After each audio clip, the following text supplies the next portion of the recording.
ಶ್ರೀ ಗುರುಭ್ಯೋ ನಮಃ. ಹರಿ ಓಂ. ವ್ಯಾಖ್ಯಾಮುದ್ರಾಂ ಕರಸರಸಿಜೈ ಪುಸ್ತಕಂ ಶಂಖಚಕ್ರೇ ಬಿಭ್ರದ್ಭಿನ್ನಸ್ಫಟಿಕರುಚಿರೇ ಪುಂಡರೀಕೆ ನಿಷಣ್ಣಃ ಅಮ್ಲಾನಶ್ರೀರಮೃತವಿಶದೈರಂಶುಭಿಪ್ಲಾವಯನ್ಮಾಂ ಆವಿರ್ಭೂಯಾದನಗಮಹಿಮಾ ಮಾನಸೇ ವಾಗಧೀಶಃ. ಯಯೈವೇದಂ ಸಚ್ಚಿನ್ನಿರುಪವನಿಜಾನಂದನಿರತಂ ಪರಬ್ರಹ್ಮಾಪ್ಯಾದೋ ಗುಣಸಮಸನೂರಾಪ್ಯಸೃಜತಿ ಅವತ್ಯತ್ತಿ ಪ್ರೇಷ್ಠಾನ್ ಪದಮಪಿ ನಯತ್ಯಸ್ತವಿಪದಃ ಪರಬ್ರಹ್ಮಾಣಿ ಸಾದನು ವಿಜಯತೆ ಮಧ್ರದಿ ಸದಾ. ಸ್ವಾಂತಸ್ಥಾನಂತಶಯ್ಯಾಯ ಪೂರ್ಣಜ್ಞಾನರಸಾರ್ಣಸೇ ಉತ್ತುಂಗವಾಕ್ತರಂಗಾಯ ಮಧ್ವದುಗ್ಧಾಬ್ಧಯೇ ನಮಃ. ಶ್ರೀಮತೋ ರಾಘವೇಂದ್ರಸ್ಯ ನಮಾಮಿ ಪದಪಂಕಜೇ ಕಾಮಿತಾಶೇಷಕಲ್ಯಾಣಕಲನಾ ಕಲ್ಪಪಾದಪೋ. ವಿಷ್ಣುತೀರ್ಥಕಲ್ಪವೃಕ್ಷೋ ವಿಷ್ಣುತೀರ್ಥಶ್ಚ ಕಾಮಧುಕ್ ಚಿಂತಾಮಣಿರ್ವಿಷ್ಣುತೀರ್ಥೋ ಯತೀಂದ್ರಃ ಸರ್ವಕಾಮದಃ. ತಪಸ್ವಾಧ್ಯಾಯ ಶುಶ್ರೂಷಾ ಕೃಷ್ಣಪೂಜಾರತಂ ಮುನಿಂ ವಿಶ್ವೇಶಮಿಷ್ಟದಂ ವಂದೇ ಪರಿವ್ರಾಟ್ ಚಕ್ರವರ್ತಿನಂ. ಶ್ರೀ ಗುರುಭ್ಯೋ ನಮಃ. ಹರಿ ಓಂ.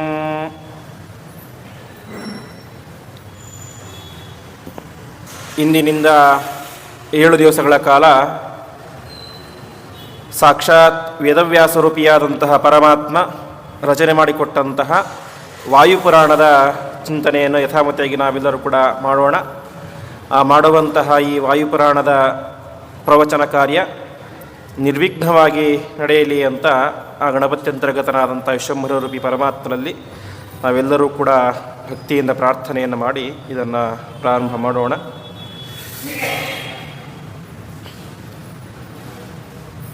ವೇದವ್ಯಾಸರೂಪಿಯಾದಂತಹ ಪರಮಾತ್ಮ ಅವತಾರ ಮಾಡಿದಂತಹ ಪ್ರಧಾನ ಉದ್ದೇಶ ನಿಮಗೆಲ್ಲ ಗೊತ್ತೇ ಇರುವಂತೆ ಪ್ರಧಾನವಾಗಿ ವೇದಗಳನ್ನು ವಿಭಾಗ ಮಾಡುವುದು.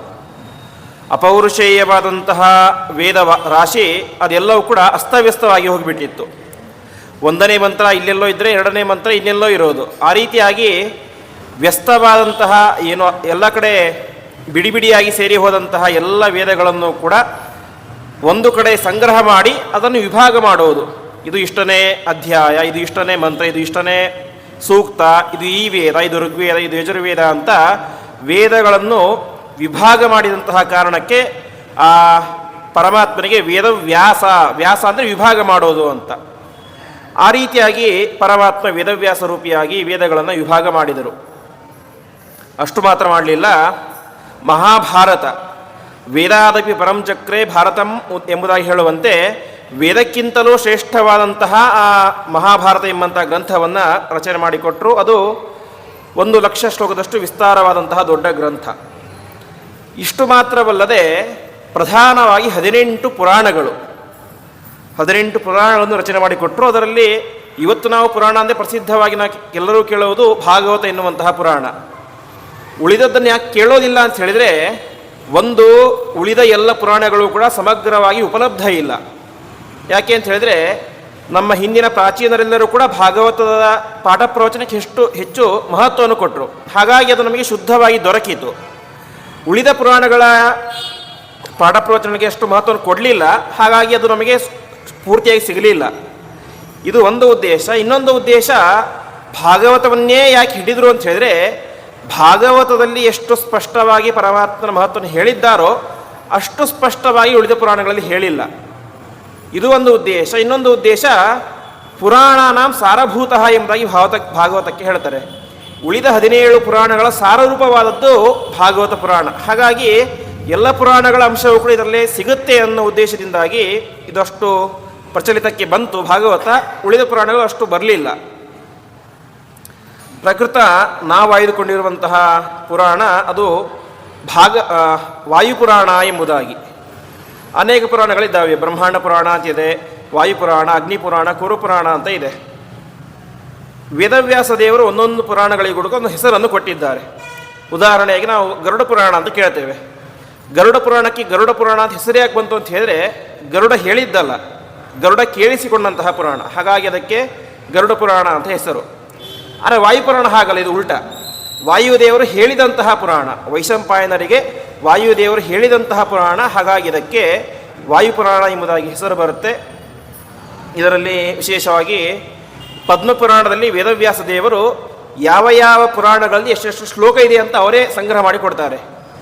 ಅಲ್ಲಿ ಪದ್ಮಪುರಾಣದಲ್ಲಿ ಹೇಳುವಂತೆ ವಾಯುಪುರಾಣದಲ್ಲಿ ವೇದವ್ಯಾಸ ದೇವರು ಕೊಟ್ಟಂತಹ ಶ್ಲೋಕಗಳು ಒಟ್ಟು 24,000 ಶ್ಲೋಕಗಳು, ಭಾಗವತಕ್ಕಿಂತಲೂ ದೊಡ್ಡದಾದದ್ದು. ಆದರೆ ಇವತ್ತು ನಮಗೆ ಉಪಲಬ್ಧಿ ಇರುವಂತಹ ಶ್ಲೋಕಗಳು ಕೇವಲ 11,000 ಶ್ಲೋಕ. ಅಂದರೆ ಅದರ ಅರ್ಧಕ್ಕಿಂತಲೂ ಹೆಚ್ಚು ಶ್ಲೋಕಗಳನ್ನು ಇವತ್ತು ನಾವು ಕಳೆದುಕೊಂಡು ಬಿಟ್ಟಿದ್ದೇವೆ. 24ರಲ್ಲಿ ಸಿಗುವುದು ಕೇವಲ 11, ಉಳಿದ 13,000 ಶ್ಲೋಕಗಳು ನಮಗೆ ಸಿಗೋದಿಲ್ಲ. ಆ ಸಿಕ್ಕಿರುವಂತಹ 11,000 ಶ್ಲೋಕದಲ್ಲೂ ಕೂಡ ಏನು ಸ್ಪಷ್ಟತೆ, ಶುದ್ಧತೆ ಅಷ್ಟೊಂದಿಲ್ಲ. ನಮಗೆ ಅನೇಕ ಕಡೆ ನಮಗೆ ಗೊತ್ತಾಗ್ಬಿಡುತ್ತೆ ಓದ್ತಾ ಹೋಗ್ಬಿಟ್ರೆ ಇದು ವೇದವ್ಯಾಸ ದೇವರು ರಚನೆ ಮಾಡಿದ್ದಲ್ಲ, ಯಾರೋ ಸೇರಿಸಿದ್ದು ಅಂತ. ಯಾಕೆಂದರೆ ಒಂದು ವ್ಯಾಕರಣಶಾಸ್ತ್ರ ಅಂತ ಇದೆ, ಅದರಲ್ಲಿ ಇಂತಹ ಪುರುಷ, ಲಿಂಗ ಇಂತೆಲ್ಲ ಶಬ್ದಗಳಿಗೆ ಒಂದಿಷ್ಟು ನಿಯಮಗಳಿದ್ದಾವೆ. ಆ ಕೆಲವೊಂದು ಶ್ಲೋಕಗಳನ್ನು ನೋಡಿದರೆ ಸಾಮಾನ್ಯ ಯಾವುದೋ ಒಂದು ವ್ಯಾಕರಣ ಗೊತ್ತೇ ಇಲ್ಲದೆ ಇರುವಂಥ ಒಬ್ಬ ಪಂಡಿತ ಸೇರಿಸಿದ್ದು ಅಂತ ಸ್ಪಷ್ಟವಾಗಿ ಗೊತ್ತಾಗುತ್ತೆ. ಈ ರೀತಿಯಾಗಿ ಸಿಗುವಂತಹ 11,000 ಶ್ಲೋಕಾತ್ಮಕವಾದಂತಹ ವಾಯುಪುರಾಣವು ಕೂಡ ನಮಗೆ ಶುದ್ಧವಾಗಿ ಸ್ಪಷ್ಟವಾಗಿ ಸಿಗೋದಿಲ್ಲ. ಕೆಲವೊಂದು ಕಡೆ ಇಲ್ಲಿ ಹೇಳುವಂಥ ವಿಚಾರ ಮುಂದಿನ ಶ್ಲೋಕದಲ್ಲಿ ಹೇಳುವಂಥ ವಿಚಾರಕ್ಕೆ ಸಂಬಂಧವೇ ಇರೋದಿಲ್ಲ. ಯಾಕೆಂದರೆ ಮಧ್ಯದಲ್ಲಿರುವಂಥ ಭಾಗ ಹೋಗೇ ಬಿಟ್ಟಿರುತ್ತೆ ನಮಗೆ. ಯಾಕೆಂದರೆ 13,000 ಶ್ಲೋಕ ಹೋಗೇ ಬಿಟ್ಟಿವೆ, ಹಾಗಾಗಿ ಅದು ನಮಗೆ ಸಂಬಂಧವೇ ಸಿಗೋದಿಲ್ಲ. ಇನ್ನು ಕೆಲವೊಂದು ಕಡೆ ಪಾಠ ಶುದ್ಧತೆ ಇರೋದಿಲ್ಲ. ಇನ್ನು ಇದು ಒಂದು ಹಂತ.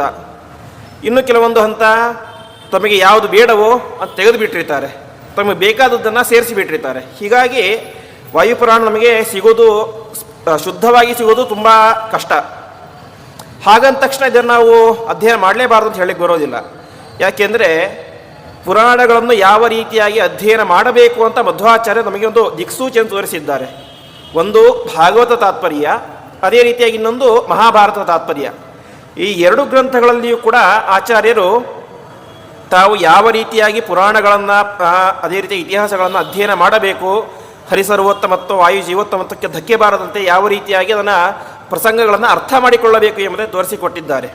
ಹಾಗಾಗಿ ಆಚಾರ್ಯರು ಮಾಡಿಕೊಟ್ಟಂತಹ ಮಾರ್ಗದರ್ಶನದ ಒಂದು ಹಿನ್ನೆಲೆಯಲ್ಲಿ ನಾವು ಈ ಪುರಾಣವನ್ನು ಯಥಾಮತಿಯಾಗಿ ಚಿಂತನೆ ಮಾಡೋಣ.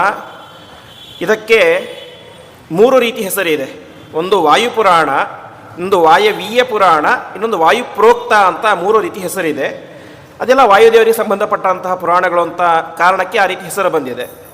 ವಿಶೇಷವಾಗಿ ಮಧ್ವಾಚಾರ್ಯರು ತಮ್ಮ ಭಾಗವತ ತಾತ್ಪರ್ಯದಲ್ಲಿ ಮತ್ತು ಮಹಾಭಾರತದಲ್ಲಿ ಅನೇಕ ಪುರಾಣಗಳ ಶ್ಲೋಕಗಳನ್ನು ನಮಗೆ ಉದಾಹರಣೆಯಾಗಿ ಕೊಡ್ತಾರೆ, ಪ್ರಮಾಣಗಳನ್ನಾಗಿ. ಅದರಲ್ಲಿ ಹೆಚ್ಚು ಕೊಡುವುದು ಒಂದು ಪದ್ಮಪುರಾಣ ಮತ್ತು ವಾಯುಪುರಾಣ. ಆದರೆ ನಮ್ಮ ದುರ್ದೈವಕ್ಕೆ ಆಚಾರ್ಯರು ಎಷ್ಟು ಶ್ಲೋಕಗಳನ್ನು ಉದಾಹರಣೆ ಕೊಟ್ಟಿದ್ದಾರೋ ವಾಯುಪುರಾಣದ್ದು, ಆ ಎಲ್ಲ ಶ್ಲೋಕಗಳು ಕೂಡ ನಮಗೆ ಸಿಗೋದು ಕೆಲವು ಶ್ಲೋಕಗಳು ಮಾತ್ರ. ಆ ಕೆಲವು ಶ್ಲೋಕಗಳಲ್ಲಿಯೂ ಕೂಡ ಸ್ಪಷ್ಟತೆ ಅನ್ನೋದಿಲ್ಲ. ಅಂದರೆ ಆಚಾರ್ಯರು ಕೊಟ್ಟಂತಹ ಪಾಠಕ್ಕೆ ಮತ್ತು ಇಲ್ಲಿರುವಂತಹ ಪಾಠಕ್ಕೆ ತುಂಬ ವ್ಯತ್ಯಾಸ ಇದೆ, ಪದಗಳಲ್ಲಿ ಸ್ವಲ್ಪ ವ್ಯತ್ಯಾಸ ಇದೆ. ಆದರೆ ಆಂತರ್ಯ ಒಂದೇ ಇದೆ, ತಾತ್ಪರ್ಯ ಒಂದೇ ಇದೆ. ಆಚಾರ್ಯರು ಯಾವುದನ್ನು ಉದಾಹರಣೆ ಕೊಟ್ಟಿದ್ದಾರೋ ಅದೇನು ಇದೇ ಶ್ಲೋಕದಲ್ಲಿ ಇದೆಯೋ ಗ್ರಂಥದಲ್ಲಿ, ಅದಕ್ಕೂ ಇದಕ್ಕೂ ತಾತ್ಪರ್ಯ ಒಂದೇ ಇದೆ, ಆದರೆ ಪದಗಳಲ್ಲಿ ಸ್ವಲ್ಪ ಮಾತ್ರ ವ್ಯತ್ಯಾಸ ಇದೆ. ಈ ರೀತಿಯಾಗಿ ವಾಯುಪುರಾಣ ನಮಗೆ ಇನ್ನೂ ಉಪಲಬ್ಧ ಇದೆ. ಇದು ಒಂದು ಉದ್ದೇಶ, ಸ್ಪಷ್ಟವಾಗಿ ಅರ್ಥ ಆಗದೇ ಇರುವುದಕ್ಕೆ. ಇನ್ನೊಂದು ಉದ್ದೇಶ, ಪುರಾಣದಲ್ಲಿ ಒಂದು ಶೈಲಿ ಅಂತ ಇದೆ, 7 ಶೈಲಿಗಳಿದ್ದಾವೆ. ಅದರಲ್ಲಿ ಒಂದು ಶೈಲಿ ಪ್ರಘಸ ಅಂತ. ಪ್ರಘಸ ಅಂದರೆ ಹಾರಿಸ್ಕೊಂಡು ಹೋಗೋದು ಅಂತ. ವೇದವ್ಯಾಸ ದೇವರು ಭಾಗವತದಲ್ಲಿ ಸ್ಪಷ್ಟವಾಗಿ ಒಂದಾದರ ಮೇಲೆ ಒಂದಂತೂ ನಿರೂಪಣೆ ಮಾಡಿದ್ದಾರೆ. ಆದರೆ ಬೇರೆ ಪುರಾಣಗಳಲ್ಲಿ ಎಲ್ಲ ಕಥೆಗಳನ್ನು ಅದೇ ರೀತಿ ಹೇಳಲಿಲ್ಲ, ಕೆಲವೊಂದನ್ನು ಹಾರಿಸ್ಕೊಂಡು ಹೋಗಿದ್ದಾರೆ. ಯಾಕೆಂದರೆ ಮತ್ತೆ ವಿಸ್ತಾರವಾಗಿ ಇದನ್ನು ಹೇಳ್ತಾ ಕೂತ್ಕೊಂಡ್ರೆ ಗ್ರಂಥ ದೊಡ್ಡದಾಗುತ್ತೆ. ಹಾಗಾಗಿ ಪ್ರಘಸ ಎನ್ನುವಂಥ ಶೈಲಿಯನ್ನು ವಿಶೇಷವಾಗಿ ವೇದವ್ಯಾಸ ದೇವರು ಇಲ್ಲಿ ಅನುಸಂಧಾನಕ್ಕೆ ಇಟ್ಕೊಂಡಿದ್ದಾರೆ. ಇದು ಇನ್ನೊಂದು ವಿಚಾರ. ಇನ್ನೊಂದು ವಿಚಾರ, ವಾಯುಪುರಾಣದಲ್ಲಿ ಒಂದು ವೈಶಿಷ್ಟ್ಯ ಅಂತ ಹೇಳಿದರೆ, ಒಂದು ವಿಷಯವನ್ನು ತೆಗೆದುಕೊಂಡ್ರೆ ಅದರ ಬಗ್ಗೆ ಆಳವಾಗಿ ಹೇಳೋದು. ಒಂದು ವಿಚಾರ ತೆಗೆದುಕೊಂಡ್ರೆ ಅದರ ಬಗ್ಗೆ ವಿಸ್ತಾರವಾಗಿ ತಳಸ್ಪರ್ಶಿಯಾಗಿ ಹೇಳುವುದು ಈ ವಾಯುಪುರಾಣದ ವೈಶಿಷ್ಟ್ಯ. ಹೀಗೆ ಅನೇಕ ರೀತಿಯಾದಂಥ ವೈಶಿಷ್ಟ್ಯಗಳು ಮತ್ತು ನಮಗೆ ಇವತ್ತು ದೊರಕುವಂಥ ಕೆಲವೊಂದಿಷ್ಟು ಲೋಪದೋಷಗಳು, ಅದು ವೇದವ್ಯಾಸದೇವರು ಮಾಡಿದ್ದಲ್ಲ, ನಂತರದವರು ಯಾರೋ ಸೇರಿಸಿದ್ದು ಮತ್ತು ನಮಗೆ ಸಿಗದೇ ಇರುವಂತಹ ನಮ್ಮ ದೌರ್ಭಾಗ್ಯ. ಹೀಗೆ ಇಷ್ಟೆಲ್ಲ ಅಂಶಗಳನ್ನು ಇಟ್ಟುಕೊಂಡು ವಾಯುಪುರಾಣದ ಯಥಾಮತಿಯ ಚಿಂತನೆಯನ್ನು ಮಾಡೋಣ. ಹಿಂದೆ ಹೇಳಿದಂತೆ ಸಿಗುವುದು ಸುಮಾರು 105 ಅಧ್ಯಾಯಗಳು, ಅದರಲ್ಲಿ 111,000 ಶ್ಲೋಕಗಳು. ಅದರಲ್ಲಿ ಪ್ರಧಾನವಾದಂತಹ ಭಾಗಗಳನ್ನು ಈ 7 ದಿವಸಗಳಲ್ಲಿ ನಾವೆಲ್ಲರೂ ಕೂಡ ಸೇರಿ ಚಿಂತನೆ ಮಾಡೋಣ. ಸಾಮಾನ್ಯವಾಗಿ ಎಲ್ಲ ಪುರಾಣಗಳಲ್ಲೂ ಕೂಡ ಒಂದೊಂದು ಮಂಗಳಾಚರಣೆ ಅಂತ ಇರುತ್ತೆ. ಈ ಪುರಾಣಕ್ಕೆ ಮಂಗಳಾಚರಣೆ ಯಾವುದು ಅಂದರೆ ಪ್ರಸಿದ್ಧವಾದಂತಹ ನಾರಾಯಣಂ ನಮಸ್ಕೃತ್ಯ ನರಂ ಚೈವ ನರೋತ್ತಮಂ ದೇವೀಂ ಸರಸ್ವತೀಂ, ಬೇರೆ ಕಡೆ ವ್ಯಾಸಂ ಅಂತ ಇರುತ್ತೆ. ಇಲ್ಲಿ ಹಾಗಲ್ಲ, ದೇವೀಂ ಸರಸ್ವತೀಂ ಚೈವ ತಥೋ ಜಯಮುದೀರಯೇತ್ ಅಂತ ಇದೆ. ಈ ರೀತಿಯಾಗಿ ಪರಮಾತ್ಮನಾದಂತಹ ನಾರಾಯಣನನ್ನು, ಅದೇ ರೀತಿ ನರೋತ್ತಮಂ ಶೇಷದೇವರನ್ನು ನಮಸ್ಕಾರ ಮಾಡಿ, ದೇವೀಂ ಸರಸ್ವತೀಂ ಚೈವ, ಸರಸ್ವತಿ ದೇವಿ, ಯಾಕೆ ಅಂದರೆ ವಿದ್ಯಾಭಿಮಾನಿಯಾದಂತಹ ಸರಸ್ವತಿ ದೇವಿ ಅವಳು ನಮ್ಮ ತಲೆಯಲ್ಲಿ ನಿಂತುಕೊಂಡು ಸರಿಯಾಗಿ ಆ ವಿಚಾರದ ಅರ್ಥವನ್ನು ಸ್ಪಷ್ಟಪಡಿಸಿದರೆ ನಮಗೆ ಅರ್ಥ ಮಾಡ್ಕೊಳ್ಳಿ ಸಾಧ್ಯ ಆಗುತ್ತೆ. ಹಾಗಾಗಿ ಆ ಸರಸ್ವತಿ ದೇವಿಯ, ಭಾರತೀ ದೇವಿಯ ಅನುಗ್ರಹ ಎಂಬುದು ನಿರಂತರವಾಗಿ ಇರಲೇಬೇಕು. ಇಷ್ಟೆಲ್ಲ ದೇವತೆಗಳನ್ನು ನಮಸ್ಕಾರವನ್ನು ಮಾಡಿ ತಥೋ ಜಯಮುದೀರಯೇತ್, ಜಯ ಎನ್ನುವಂತಹ ಈ ಗ್ರಂಥವನ್ನು ಹೇಳ್ತಾ ಇದ್ದೇನೆ ಅಂತ ಪ್ರಾರಂಭ ಮಾಡ್ತಾ ಇದ್ದಾರೆ. ಸಾಮಾನ್ಯವಾಗಿ ನಾವು ಜಯ ಅಂತ ಕೇಳೋದು ಯಾವುದಕ್ಕೆ? ಮಹಾಭಾರತಕ್ಕೆ ಮಾತ್ರ. ಉಳಿದ ಪುರಾಣಗಳಿಗಾಗಬೇಕಾದ್ರೆ ದೇವೀಂ ಸರಸ್ವತಿ ಮ್ಯಾಸಂ ತಥೋ ಗ್ರಂಥ ಮುದೀರಯೇತ್ ಅಂತ ಹೇಳ್ತೇವೆ. ಆದರೆ ಈ ಗ್ರಂಥದಲ್ಲಿ ಜಯಮುದೀರಯೇತ್ ಎಂಬುದಾಗಿಯೇ ವೇದವ್ಯಾಸದೇವರು ಹೇಳಿದ್ದಾರೆ. ಯಾಕೆ ಹೇಳಿದರು ಅಂತ ಹೇಳಿದರೆ ಅದಕ್ಕೆ ಒಂದು ಪುರಾಣದಲ್ಲಿ ಒಂದು ಪ್ರಮಾಣ ಇದೆ. 18 ಪುರಾಣಾನಿ ರಾಮಸ್ಯ ಚರಿತಸ್ಯ ಚ ವಿಷ್ಣುಧರ್ಮಾಣಿ ಶಾಸ್ತ್ರಾಣಿ ಶಿವಧರ್ಮಾಶ್ಚ ಭಾರತ ಜಯೇತಿ ನಾಮ ಏತೇಷಾಂ ಪ್ರವದಂತಿ ಮನೀಷಿಣಃ ಅಂತ 18 ಪುರಾಣಗಳಿಗೂ ಕೂಡ ಜಯ ಎನ್ನುವಂಥ ಒಂದು ಹೆಸರಿದೆ. ಹಾಗಾಗಿ ಇಲ್ಲಿ ತಥೋ ಜಯಮುದೀರಯೇತ್ ಎಂಬುದಾಗಿ ಜಯ ಎನ್ನುವಂತಹ ಗ್ರಂಥ ಹೆಸರನ್ನು ಹಿಡಿದುಕೊಂಡು ಇಲ್ಲಿ ಮಂಗಳಾಚರಣೆಯನ್ನು ಮಾಡಿದ್ದಾರೆ. ಇಷ್ಟಾದ ಮೇಲೆ ಆ ಗ್ರಂಥವನ್ನು ರಚನೆ ಮಾಡಿದಂತಹ ವೇದವ್ಯಾಸ ದೇವರು, ಜಯತಿ ಪರಾಶರ ಸೂನು ಸತ್ಯವತಿ ಹೃದಯ ನಂದನೋ ವ್ಯಾಸ ಯಸ್ಯ ಹಾಸ್ಯ ಕಮಲಗಳಿತಂ ವಾಂಗ್ಮಯಮೃತಂ ಜಗತ್ಪಿಬತಿ ಎಂಬುದಾಗಿ ಇವತ್ತು ನಾವೇನು ಕೇಳ್ತೇವೆ, ಪುರಾಣಗಳು, ರಾಮಾಯಣ, ಮಹಾಭಾರತ, ಅದು ಇದು ಅಂತ ಸುಮಾರು ಶಾಸ್ತ್ರ ಗ್ರಂಥಗಳಿದ್ದಾವೆ. ಆದರೆ ಅದೆಲ್ಲದಕ್ಕೂ ಮೂಲ ಯಾವುದು ಅಂತ ಹೇಳಿದ್ರೆ ವ್ಯಾಸೋಚ್ಛಿಷ್ಟಂ ಜಗತ್ಸರ್ವಂ ಎಂಬಂಥ ಮಾತಿನಂತೆ ವೇದವ್ಯಾಸ ದೇವರು ಕೊಟ್ಟಂಥ ವಾಂಗ್ಮಯವೇನೇ ಎಲ್ಲದಕ್ಕೂ ಮೂಲ. ಅವರು ವಿಭಾಗ ಮಾಡಿಕೊಟ್ಟಿರುವಂತಹ ವೇದಗಳಾಗಲಿ, ರಚನೆ ಮಾಡಿಕೊಟ್ಟಿರುವಂತಹ ಪುರಾಣಗಳು, ಮಹಾಭಾರತ, ಇದೇ ಎಲ್ಲ ಗ್ರಂಥಗಳಿಗೂ, ಶಾಸ್ತ್ರ ಗ್ರಂಥಗಳಿಗೂ ಕೂಡ ಪ್ರಧಾನ ಮೂಲ. ಅವರು ರಚನೆ ಮಾಡಿಕೊಟ್ಟಿರುವಂಥ ಬ್ರಹ್ಮಸೂತ್ರಗಳು, ಹೀಗೆ ಎಲ್ಲದಕ್ಕೂ ಕೂಡ ಪ್ರಧಾನ ಅದು ವೇದವ್ಯಾಸ ದೇವರು. ಅದಕ್ಕೆ ಹೇಳ್ತಾರೆ ಯಸ್ಯ ಹಾಸ್ಯ ಕಮಲಗಲಿತಂ ವಾಂಗ್ಮಯಮೃತಂ ಜಗತ್ಪಿಬತಿ ಅಂತ. ಇವತ್ತು ಜಗತ್ತೇನು ತುಂಬ ದೊಡ್ಡ ವೇದ ವಾಂಗ್ಮಯವನ್ನು, ಶಾಸ್ತ್ರ ಗ್ರಂಥಗಳನ್ನು ಅಧ್ಯಯನ ಮಾಡಿ ಖುಷಿ ಪಡ್ತಾ ಇದ್ದಾರೆ ಅನೇಕ ಸಾತ್ವಿಕ ಜನರು. ಆದರೆ ಅದೆಲ್ಲದಕ್ಕೂ ಮೂಲ ಯಾರು? ಈ ವೇದವ್ಯಾಸ ದೇವರು. ಅಂತಹ ವೇದವ್ಯಾಸ ದೇವರನ್ನು ಕೂಡ ಪ್ರಾರಂಭದಲ್ಲಿ ವಾಯುದೇವರು ನಮಸ್ಕಾರವನ್ನು ಮಾಡಿ ಮುಂದೆ ಈ ಪುರಾಣದ ಕಥೆ ಎಂಬುದು ಮುಂದುವರಿಯುತ್ತೆ. ಸಾಮಾನ್ಯವಾಗಿ ಪುರಾಣಗಳು ಅಂತ ಹೇಳಿದ್ರೆ ಕಥೆಗಳಿರ್ತವೆ ಜಾಸ್ತಿ. ಆದರೆ ವಾಯುಪುರಾಣದಲ್ಲಿ ಕಥೆಯ ಭಾಗ ತುಂಬ ಅಂದರೆ ತುಂಬ ಕಡಿಮೆ. ತತ್ವಗಳ ಬಗ್ಗೆ ಇದಕ್ಕೆಲ್ಲ ಹೆಚ್ಚು ಮಹತ್ವವನ್ನು ಕೊಡ್ತಾರೆ. ಈ ರೀತಿಯಾಗಿ ಇದು ಪ್ರಾರಂಭ ಆಗುತ್ತೆ. ಇದರ ಪ್ರವಚನ ನಡೆದಂತಹ ಸ್ಥಳ ಯಾವುದು ಅಂತ ಹೇಳಿದರೆ ಇಂದಿನ ನೈಮಿಷಾರಣ್ಯ ಅನ್ನುವಂಥ ಕ್ಷೇತ್ರ ಇದೆ. ಆ ನೈಮಿಷಾರಣ್ಯ ಕ್ಷೇತ್ರದಲ್ಲಿ ಈ ಒಂದು ವಾಯುಪುರಾಣದ ಪ್ರವಚನ ಎಂಬುದು ನಡೆದಿದ್ದು. ಸಾಮಾನ್ಯವಾಗಿ ಯಾವುದೇ ಒಂದು ಪುರಾಣಗಳನ್ನು ನಾವು ತೆಗೆದು ನೋಡಿದರೆ ಪ್ರಾರಂಭದಲ್ಲಿ ಸಿಗೋದು ಶೌನಕ ಉವಾಚ, ಸೂತ ಉವಾಚ ಅಂತ. ಅಂದರೆ ಸೂತ ಪುರಾಣಿಕರು ಎಲ್ಲ ಋಷಿಮುನಿಗಳಿಗೆ, ರಾಜರುಗಳಿಗೆ, ಆಗಿನ ಕಾಲದ ಎಲ್ಲ ಜ್ಞಾನಿಗಳಿಗೂ ಕೂಡ ಆ ಪುರಾಣಗಳನ್ನು ಪ್ರವಚನ ಮಾಡಿದಂತಹ ವ್ಯಕ್ತಿ. ಹಾಗಾಗಿ ಅವರಿಗೆ ಇದ್ದಂಥ ಹೆಸರು ಅಂತ ಹೇಳಿದ್ರೆ ಪುರಾಣಿಕರು ಮತ್ತು ಲೋಮಹರ್ಷಣರು ಅಂತ ಆ ಸೂತರಿಗೆ ಇದ್ದಂಥ ಹೆಸರು. ಪುರಾಣಿಕರು ಅಂತ ಹೇಳಿದರೆ ಪುರಾಣಗಳನ್ನು ಪ್ರವಚನ ಮಾಡುವಂಥವರು ಅಂತ. ಇನ್ನೊಂದು ಹೆಸರು ಲೋಮಹರ್ಷಣ ಅಥವಾ ರೋಮಹರ್ಷಣ ಅಂತ. ಯಾಕೆ ಅಂತ ಹೇಳಿದರೆ ಆಚಾರ್ಯರೇ ಹೇಳುವಂತೆ ಅವರು ಹುಟ್ಟಿದ್ದು ಹೇಗೆ ಅಂತ ಹೇಳಿದ್ರೆ ರೋಮಾಂಚಾತ್ ರೋಮಹರ್ಷಣಂ ಅಂತ. ವೇದವ್ಯಾಸದೇವರ ರೋಮಾಂಚನದಿಂದಾಗಿ ಹುಟ್ಟಿದವರು ಯಾರು? ಆ ರೋಮಹರ್ಷಣರು, ಸೂತರು ಅಂತ. ಅಂದರೆ ವೇದವ್ಯಾಸದೇವರು ಮೈ ಮರೆತು ಆ ಭಾಗವತಾದಿ ಗ್ರಂಥಗಳ ಪ್ರವಚನ ಮಾಡಬೇಕಾದ್ರೆ ಆ ರೋಮಾಂಚನ ಆಗ್ತಾ ಇತ್ತು ಅಂತೆ. ರೋಮಾಂಚನ ಒಂದು ಪುರಾಣ ಯಾವಾಗ ಸಾರ್ಥಕ ಆಗುತ್ತೆ ಅಂತ ಇಲ್ಲೇ ಮುಂದೆ ತಿಳಿಸ್ತಾರೆ. ಒಂದು ಪ್ರವಚನ ಹೇಳುವಂಥ ವ್ಯಕ್ತಿಗೂ ರೋಮಾಂಚನ ಆಗಬೇಕು, ಅದನ್ನು ಅನುಭವಿಸಿ ಹೇಳಬೇಕಾದ್ರೆ ಕೇಳಿದಂಥ ವ್ಯಕ್ತಿಗಳಿಗೂ ರೋಮಾಂಚನ ಆಗಬೇಕು. ಆ ರೀತಿಯಾಗಿ ವೇದವ್ಯಾಸ ದೇವರ ರೋಮಾಂಚನದಿಂದಾಗಿ ಹುಟ್ಟಿದಂಥವರು ಈ ಲೋಮಹರ್ಷಣರು ಅರ್ಥಾತ್ ಸೂತ ಪುರಾಣಿಕರು ಅಂತ. ಇದು ಒಂದು ಉದ್ದೇಶ ಅವರಿಗೆ ಲೋಮಹರ್ಷಣ ಅಂತ ಹೆಸರು ಬರಲಿಕ್ಕೆ. ಕೇವಲ ವೇದವ್ಯಾಸದೇವರು ಮಾತ್ರ ಹಾಗೆ ಹೇಳ್ತಾ ಇರಲಿಲ್ಲ, ಹೊರತು ಈ ಸೂತ ಪುರಾಣಿಕರು ಕೂಡ ಪಾಠದ ಪ್ರವಚನ ಮಾಡಬೇಕಾದ ಸಂದರ್ಭದಲ್ಲಿ ಕೇಳುಗರಿಗೆ ರೋಮಹರ್ಷಣ ಆಗ್ತಾ ಇತ್ತು ಅಂತೆ, ಅಂದರೆ ರೋಮಾಂಚನ ಆಗ್ತಾ ಇತ್ತು ಅವರ ಮಾತನ್ನು ಕೇಳಿ. ಲೋಮಾನಿ ಹರ್ಷಯಾಂ ಚಕ್ರೆ ಶ್ರೋತೃಣಾಂ ಯತ್ ಸುಭಾಷಿತಂ. ತಮ್ಮ ಅತ್ಯದ್ಭುತವಾದಂತಹ ವಾಕ್ಶೈಲಿಯಿಂದಾಗಿ ಎಲ್ಲ ಶ್ರೋತೃಗಳಿಗೂ ಕೂಡ ರೋಮಾಂಚನ ಆಗುವಂತೆ ಪರಮಾತ್ಮನ ಕಥೆಯನ್ನು ಹೇಳ್ತಾ ಇದ್ರು ಅಂತೆ. ಹಾಗಾಗಿ ಅವ್ರಿಗೆ ಏನು ಬಂತು, ಕರ್ಮಣಾತ್ಯನ ಪ್ರತೀತಃ ಲೋಕೇಸ್ಮಿನ್ ಲೋಮಹರ್ಷಣ. ಅವರು ಜಗತ್ತಿನಲ್ಲಿ ಲೋಮಹರ್ಷಣ ಎಂಬುದಾಗಿ ಪ್ರಖ್ಯಾತರಾದರು ಎಂಬುದಾಗಿ ತಿಳಿಸ್ತಾ ಇದ್ದಾರೆ. ಅಂತಹ ಲೋಮಹರ್ಷಣರು ಒಂದು ಬಾರಿ ಅನೇಕ ಜನ ಋಷಿಮುನಿಗಳೆಲ್ಲರೂ ಕೂಡ ಸೇರಿಕೊಂಡು ಲೋಕದ ಕ್ಷೇಮಕ್ಕೋಸ್ಕರ ಒಂದು ದೊಡ್ಡ ಯಾಗವನ್ನು ಮಾಡ್ತಾ ಇರ್ತಾರೆ. ಅದಕ್ಕೆ ಸತ್ರಯಾಗ ಅಂತ ಹೆಸರು. ಸತ್ರಯಾಗ ಅಂತ ಹೇಳಿದರೆ ಅದು ಯಾವುದೋ ಒಂದು ಮನೆಗೆ ಉದ್ದೇಶವಾಗಿ ನಮ್ಮ ಗಂಡ ಹೆಂಡತಿಗೆ ಒಳ್ಳೆಯದಾಗಲಿ ಈ ರೀತಿ ಸ್ವಾರ್ಥ ಇರೋದಿಲ್ಲ. ಅದರಲ್ಲಿ ಎಲ್ಲ ಲೋಕದ ಎಲ್ಲ ಜನರಿಗೂ ಕೂಡ ಒಳ್ಳೆಯದಾಗಲಿ ಅಂತ ಉದ್ದೇಶದಿಂದಾಗಿ ಮಾಡ್ತಾ ಇರ್ತಾರೆ. ಅದಕ್ಕೆ ಸತ್ರಯಾಗ, ಎಲ್ಲರೂ ಕೂಡ ಸೇರಿಕೊಂಡು ಮಾಡುವಂತಹ ಯಾಗ ಅಂತ. ಆ ರೀತಿ ಯಾಗವನ್ನು ಮಾಡ್ತಾ ಇರ್ತಾರೆ. ಅಲ್ಲಿಗೆ ಈ ಒಂದು ಸೂತ ಪುರಾಣಿಕರು ಬರ್ತಾರೆ. ಹಿಂದಿನ ಕಾಲದಲ್ಲಿ ಇದ್ದಂತಹ ದೊಡ್ಡ ಒಂದು ನಂಬಿಕೆ ಮತ್ತು ಒಂದು ಸಂಪ್ರದಾಯ ಅಂತ ಹೇಳಿದರೆ, ಯಾವುದೇ ಜ್ಞಾನಿಗಳು ಮನೆಗೆ ಬಂದರೆ, ಒಂದು ಸಭೆಗೆ ಬಂದರೆ ಅವರಿಗೆ ಯೋಗ್ಯವಾದಂತಹ ಪೂಜೆ ಸತ್ಕಾರ ಎಲ್ಲದನ್ನು ಕೂಡ ಮಾಡೋದು, ಅದು ನಾವು ಮಾಡ್ತೇವೆ. ಆದರೆ ಅಷ್ಟು ಮಾತ್ರ ಅಲ್ಲ, ಅವರಿಂದಾಗಿ ಎಷ್ಟು ಸಮಯ ಇರುತ್ತೋ ಅಷ್ಟೂ ಸಮಯವೂ ಕೂಡ ಭಗವಂತನ ಕಥೆಯನ್ನು ಕೇಳುವುದು.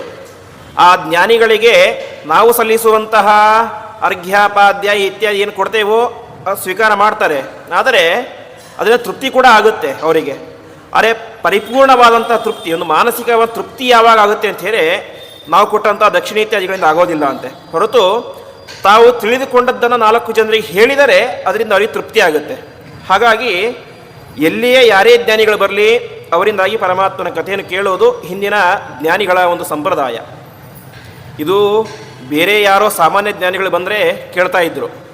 ಬಂದಿರುವಂಥವ್ರು ಯಾರು ಸಾಮಾನ್ಯರಲ್ಲ, ಸಾಕ್ಷಾತ್ ವೇದವ್ಯಾಸ ದೇವರಿಂದಾಗಿ 18 ಪುರಾಣಗಳನ್ನು, ವೇದಗಳನ್ನು, ಭಾಗವತಾದಿ ಗ್ರಂಥಗಳನ್ನು, ಮಹಾಭಾರತವನ್ನು ಕೇಳಿ ಅವರಿಂದಲೇ ನೀನು ಪುರಾಣಿಕನಾಗು, ನೀನು ಇನ್ನು ಮುಂದೆ ಜಗತ್ತಿನಲ್ಲಿ ಎಲ್ಲ ಕಡೆ ಗ್ರಂಥಗಳ ಪಾಠ ಪ್ರವಚನ ಮಾಡಿಕೊಂಡಿರು ಎಂಬುದಾಗಿ ಆಜ್ಞಪ್ತರಾದಂತಹ ಸೂತ ಪುರಾಣಿಕರು.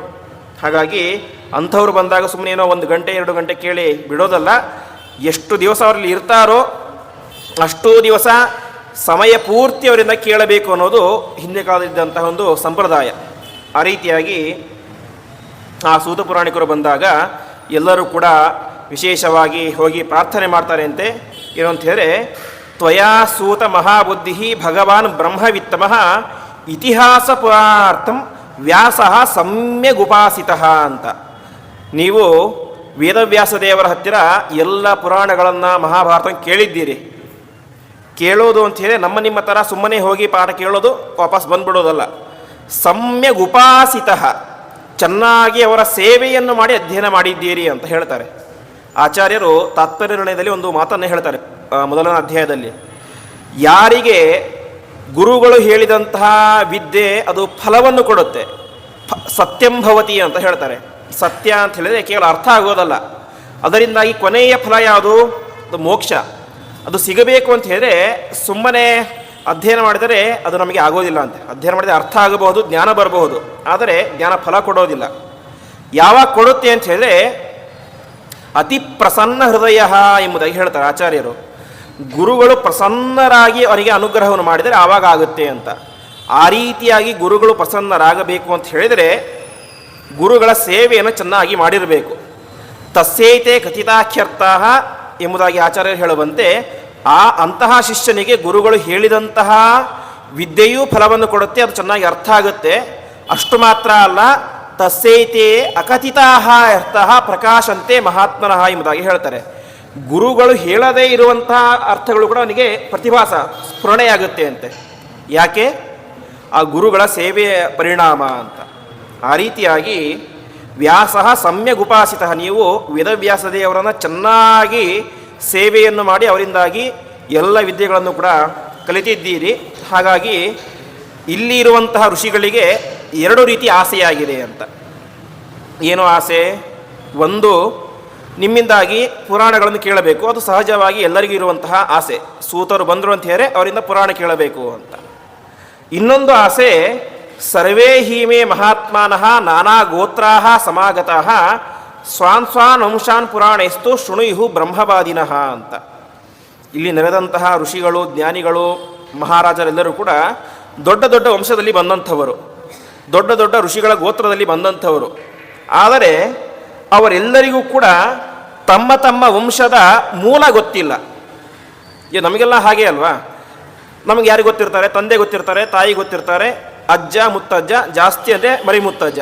ಅದಕ್ಕಿಂತ ಹಿಂದೆ ನಮ್ಗೆ ಯಾರು ಗೊತ್ತಿರೋದಿಲ್ಲ, ನಮ್ಮ ಪೂರ್ವಜರ ಹೆಸರು ಗೊತ್ತಿರೋದಿಲ್ಲ.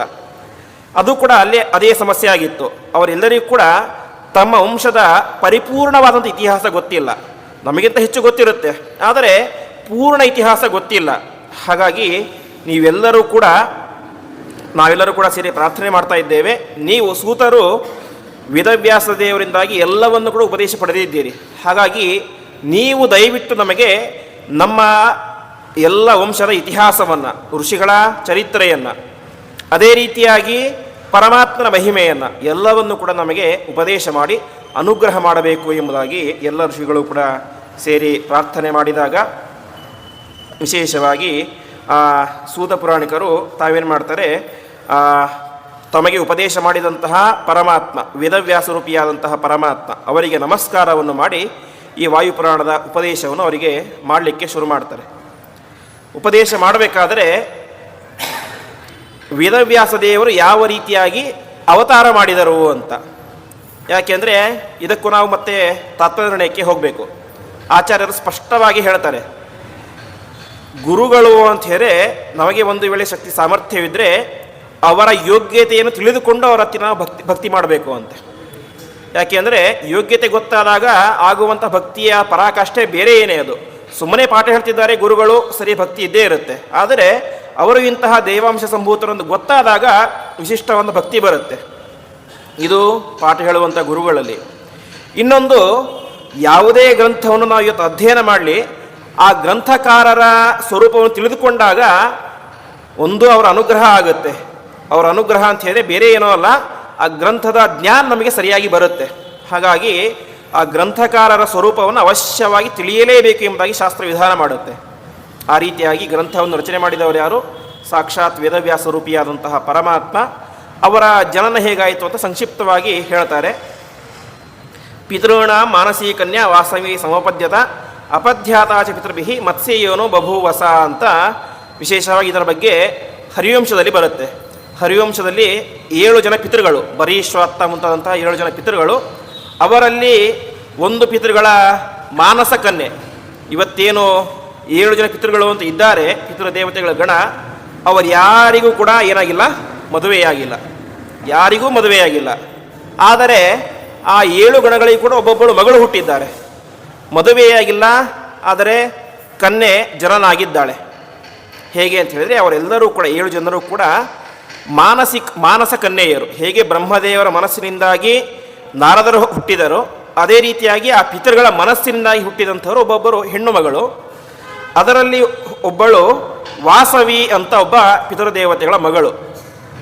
ಹರಿವಂಶದಲ್ಲಿ ಹೇಳುವಂತೆ ಅವಳಿಗೆ ಜನನ ಏನೋ ಆಗಿಬಿಡುತ್ತೆ, ಮನಸ್ಸಿಂದಾಗಿ ಹುಟ್ಟಿಬಿಡ್ತಾಳೆ. ಆದರೆ ಮುಂದೆ ತನ್ನ ತಂದೆ ಯಾರು ಅಂತ ಗೊತ್ತಾಗೋದಿಲ್ಲ ಅವಳಿಗೆ. ಅವಳಿಗೊಂದು ವಿಶಿಷ್ಟ ಶಕ್ತಿ ಇತ್ತು, ಆಕಾಶದಲ್ಲಿ ಸಂಚಾರ ಮಾಡುವಂಥ ಶಕ್ತಿ. ಹೀಗೆ ಒಂದು ದಿವಸ ಸಂಚಾರ ಮಾಡ್ತಾ ಇರಬೇಕಾದ್ರೆ ವಿಮಾನದಲ್ಲಿ ಅನೇಕ ಜನ ಸಂಚಾರ ಮಾಡ್ತಾ ಇರ್ತಾರೆ, ದೇವತೆಗಳೆಲ್ಲರೂ ಕೂಡ ಹೋಗ್ತಾ ಇರ್ತಾರೆ. ಅವರನ್ನು ನೋಡಿ ಇವಳಿಗೆ ಅನಿಸುತ್ತೆ ಅಂತೆ, ಯಾರಿಗೆ? ವಾಸವಿಗೆ, ಇವರೇ ನನ್ನ ತಂದೆ ಇರಬಹುದೇನೋ ಅಂತ ಅನ್ಯಥಾ ಜ್ಞಾನ, ಬೇರೆಯವರನ್ನು ನೋಡಿ ತನ್ನ ತಂದೆ ಅಂತ ಅಂದ್ಕೊಂಡು ಬಿಡ್ತಾಳೆ. ಆವಾಗ ಆ ಪಿತೃದೇವತೆಗಳಿಗೆ ಸಿಟ್ಟು ಬಂದು, ತಂದೆ ಎಲ್ಲದೇ ಇರುವಂಥ ವ್ಯಕ್ತಿಯನ್ನು ತಂದೆ ಅಂತ ನೀನು ಭಾವಿಸಿದ್ದೀಯ, ಹಾಗಾಗಿ ನನಗೆ ಮನುಷ್ಯ ಯೋನಿಯಲ್ಲಿ ಜನ್ಮ ಬಂದು ಬಿಡಲಿ ಎಂಬುದೇ ಶಾಪವನ್ನು ಕೊಟ್ಬಿಡ್ತಾರೆ. ಆವಾಗ ಅವಳು ಹೋಗಿ ತುಂಬ ದುಃಖ ಪಡ್ತಾಳೆ ತಮ್ಮ ತಂದೆಯ ಹತ್ತಿರ ಹೋಗಿ, ನಾನು ಏನು ತಪ್ಪು ಮಾಡಿದ್ದೆ, ನನಗೆ ಗೊತ್ತಿರಲಿಲ್ಲ, ಗೊತ್ತಿಲ್ಲದೇ ಆದಂಥ ತಪ್ಪು ಇದು, ಹಾಗಾಗಿ ಇದಕ್ಕೆ ಇಷ್ಟು ದೊಡ್ಡ ಶಿಕ್ಷೆ ಯಾಕೆ ಅಂತ ಪ್ರಾರ್ಥನೆ ಮಾಡ್ತಾಳೆ ಅಂತೆ. ಆವಾಗ ಅವರು ಹೇಳ್ತಾರೆ, ಇದು ಹೆಸರಿಗೆ ಮಾತ್ರ ಶಾಪ, ಆದರೆ ಈ ಶಾಪದಿಂದಾಗಿ ನನಗೆ ಎಂತಹ ದೊಡ್ಡ ಉಪಯೋಗ ಆಗುತ್ತೆ ಅಂತ ಹೇಳಿದ್ರೆ ಸಾಕ್ಷಾತ್ ಪರಮಾತ್ಮನೇನೆ ವೇದವ್ಯಾಸರಾಗಿ ನಿನ್ನಲ್ಲಿ ಅವತಾರ ಮಾಡ್ತಾನೆ ಅಂತ ಹೇಳ್ತಾರೆ.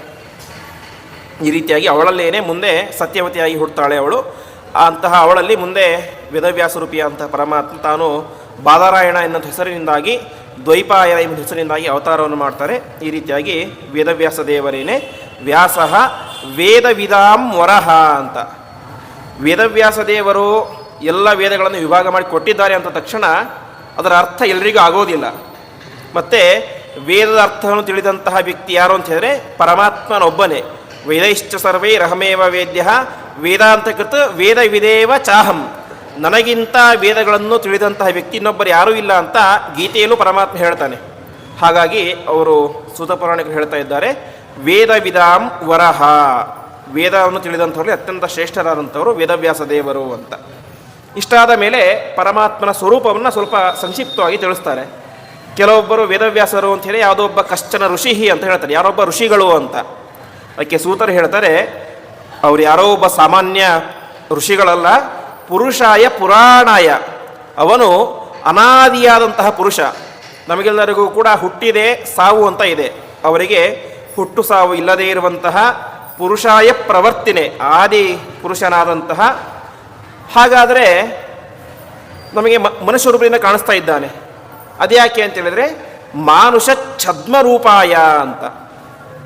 ಜನರನ್ನು ಉದ್ಧಾರ ಮಾಡಬೇಕು ಎನ್ನುವ ಉದ್ದೇಶದಿಂದಾಗಿ ಮನುಷ್ಯ ವೇಷವನ್ನು ಧಾರಣೆ ಮಾಡಿಕೊಂಡು ಬಂದಂತಹ ವಿಷ್ಣವೇ ಪ್ರಭವಿಷ್ಣವೇ ಪರಮಾತ್ಮನಿಗೆ ನಮಸ್ಕಾರ ಎಂಬುದಾಗಿ ನಮಸ್ಕಾರ ಮಾಡ್ತಾ ಇದ್ದಾರೆ. ಈ ರೀತಿಯಾಗಿ ವೇದವ್ಯಾಸ ದೇವರು ಅವತಾರ ಮಾಡಿದ ನಂತರ ತಕ್ಷಣದಲ್ಲಿಯೇ ನಮ್ಮಂತೆ ಹುಟ್ಟಿ ಬೆಳೆದು ಉಪನಯನ ಅದೆಲ್ಲಿ ಯಾವುದೂ ಕೂಡ ಇಲ್ಲ.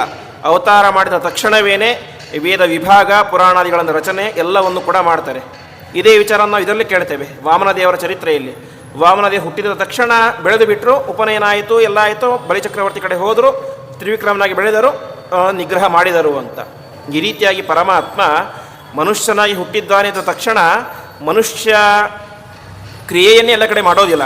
ಎಲ್ಲ ಕಡೆಯೂ ಕೂಡ ರಾಮನಾಗಿ ಕೃಷ್ಣನಾಗಿ ಹುಟ್ಟಿ ಬೆಳೆದು ಎಲ್ಲ ಕೂಡ ಮಾಡೋದಿಲ್ಲ. ಕೆಲವೊಂದು ಸಲ ಹುಟ್ಟುತ್ತಾನೆ, ಹುಟ್ಟಿದ ಅವತಾರ ಮಾಡಿದ ತಕ್ಷಣದಲ್ಲಿಯೇ ಕಾರ್ಯವನ್ನು ಮುಗಿಸ್ತಾನೆ, ಮುಗಿಸಿ ಮತ್ತೆ ಮೂಲ ರೂಪಕ್ಕೆ ಹೋಗಿ ಸೇರ್ತಾನೆ ಅಂತ. ಆ ರೀತಿಯಾಗಿ ವೇದವ್ಯಾಸ ದೇವರು ಮಾಡಿದ್ದು ಅಷ್ಟು ಕೆಲಸ, ಆದರೆ ಮುಂದೆ ಮೂಲ ರೂಪಕ್ಕೆ ಹೋಗಿ ಸೇರಲಿಲ್ಲ.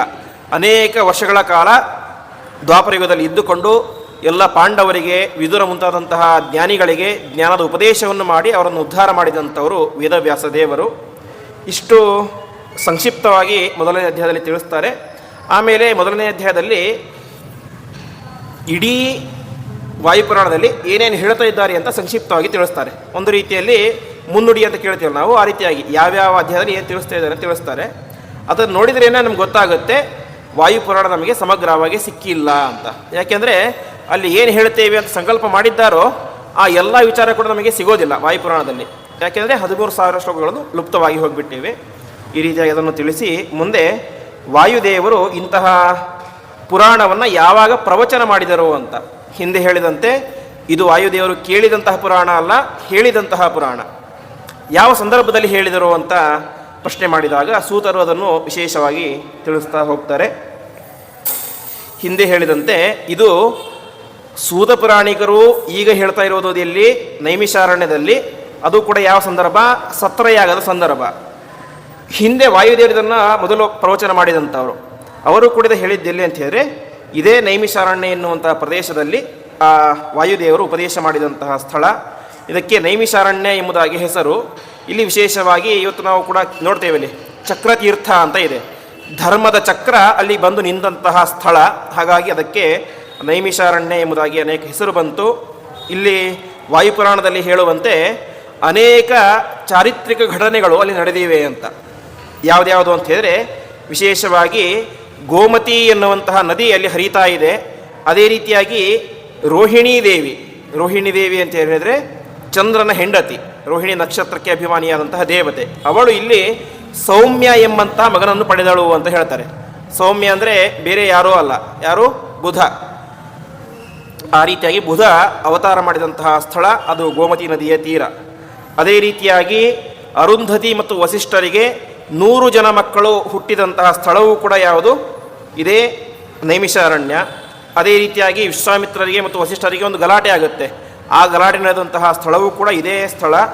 ಅದೇ ರೀತಿಯಾಗಿ ಪರಾಶರ ಎಂಬಂತಹ ಮಕ್ಕಳು ಅವತಾರ ಮಾಡಿದಂತಹ ಸ್ಥಳ ಯಾವುದು, ಅದು ಕೂಡ ಇದೇ ಸ್ಥಳ.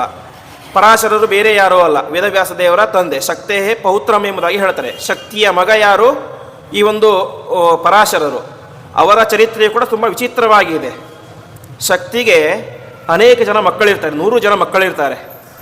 ಅವರು ಯಾವುದೋ ಒಂದು ಋಷಿಯ ಶಾಪದಿಂದಾಗಿ ಎಲ್ಲರೂ ಕೂಡ ಬೂದಿಯಾಗಿ ಹೋಗಿಬಿಡ್ತಾರೆ. ಶಕ್ತಿ ಋಷಿಗಳಿಗೆ ತುಂಬ ಚಿಂತೆ ಶುರುವಾಗುತ್ತೆ.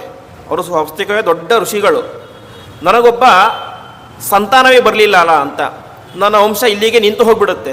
ಋಷಿಗಳು ಅಂದರೆ ಹೇಳಿದರೆ ವೇದದ ಪ್ರವರ್ತಕರು. ನನ್ನ ವಂಶ ನಿರಾತಂಕವಾಗಿ ಮುಂದುವರಿಬೇಕಾಗಿತ್ತು. ಆದರೆ 100 ಜನ ಗಂಡು ಮಕ್ಕಳಿದ್ದರೂ ಕೂಡ ಅವರಲ್ಲಿ ಒಂದೇ ಒಂದು ಸಂತಾನ ಆಗಲಿಲ್ಲ.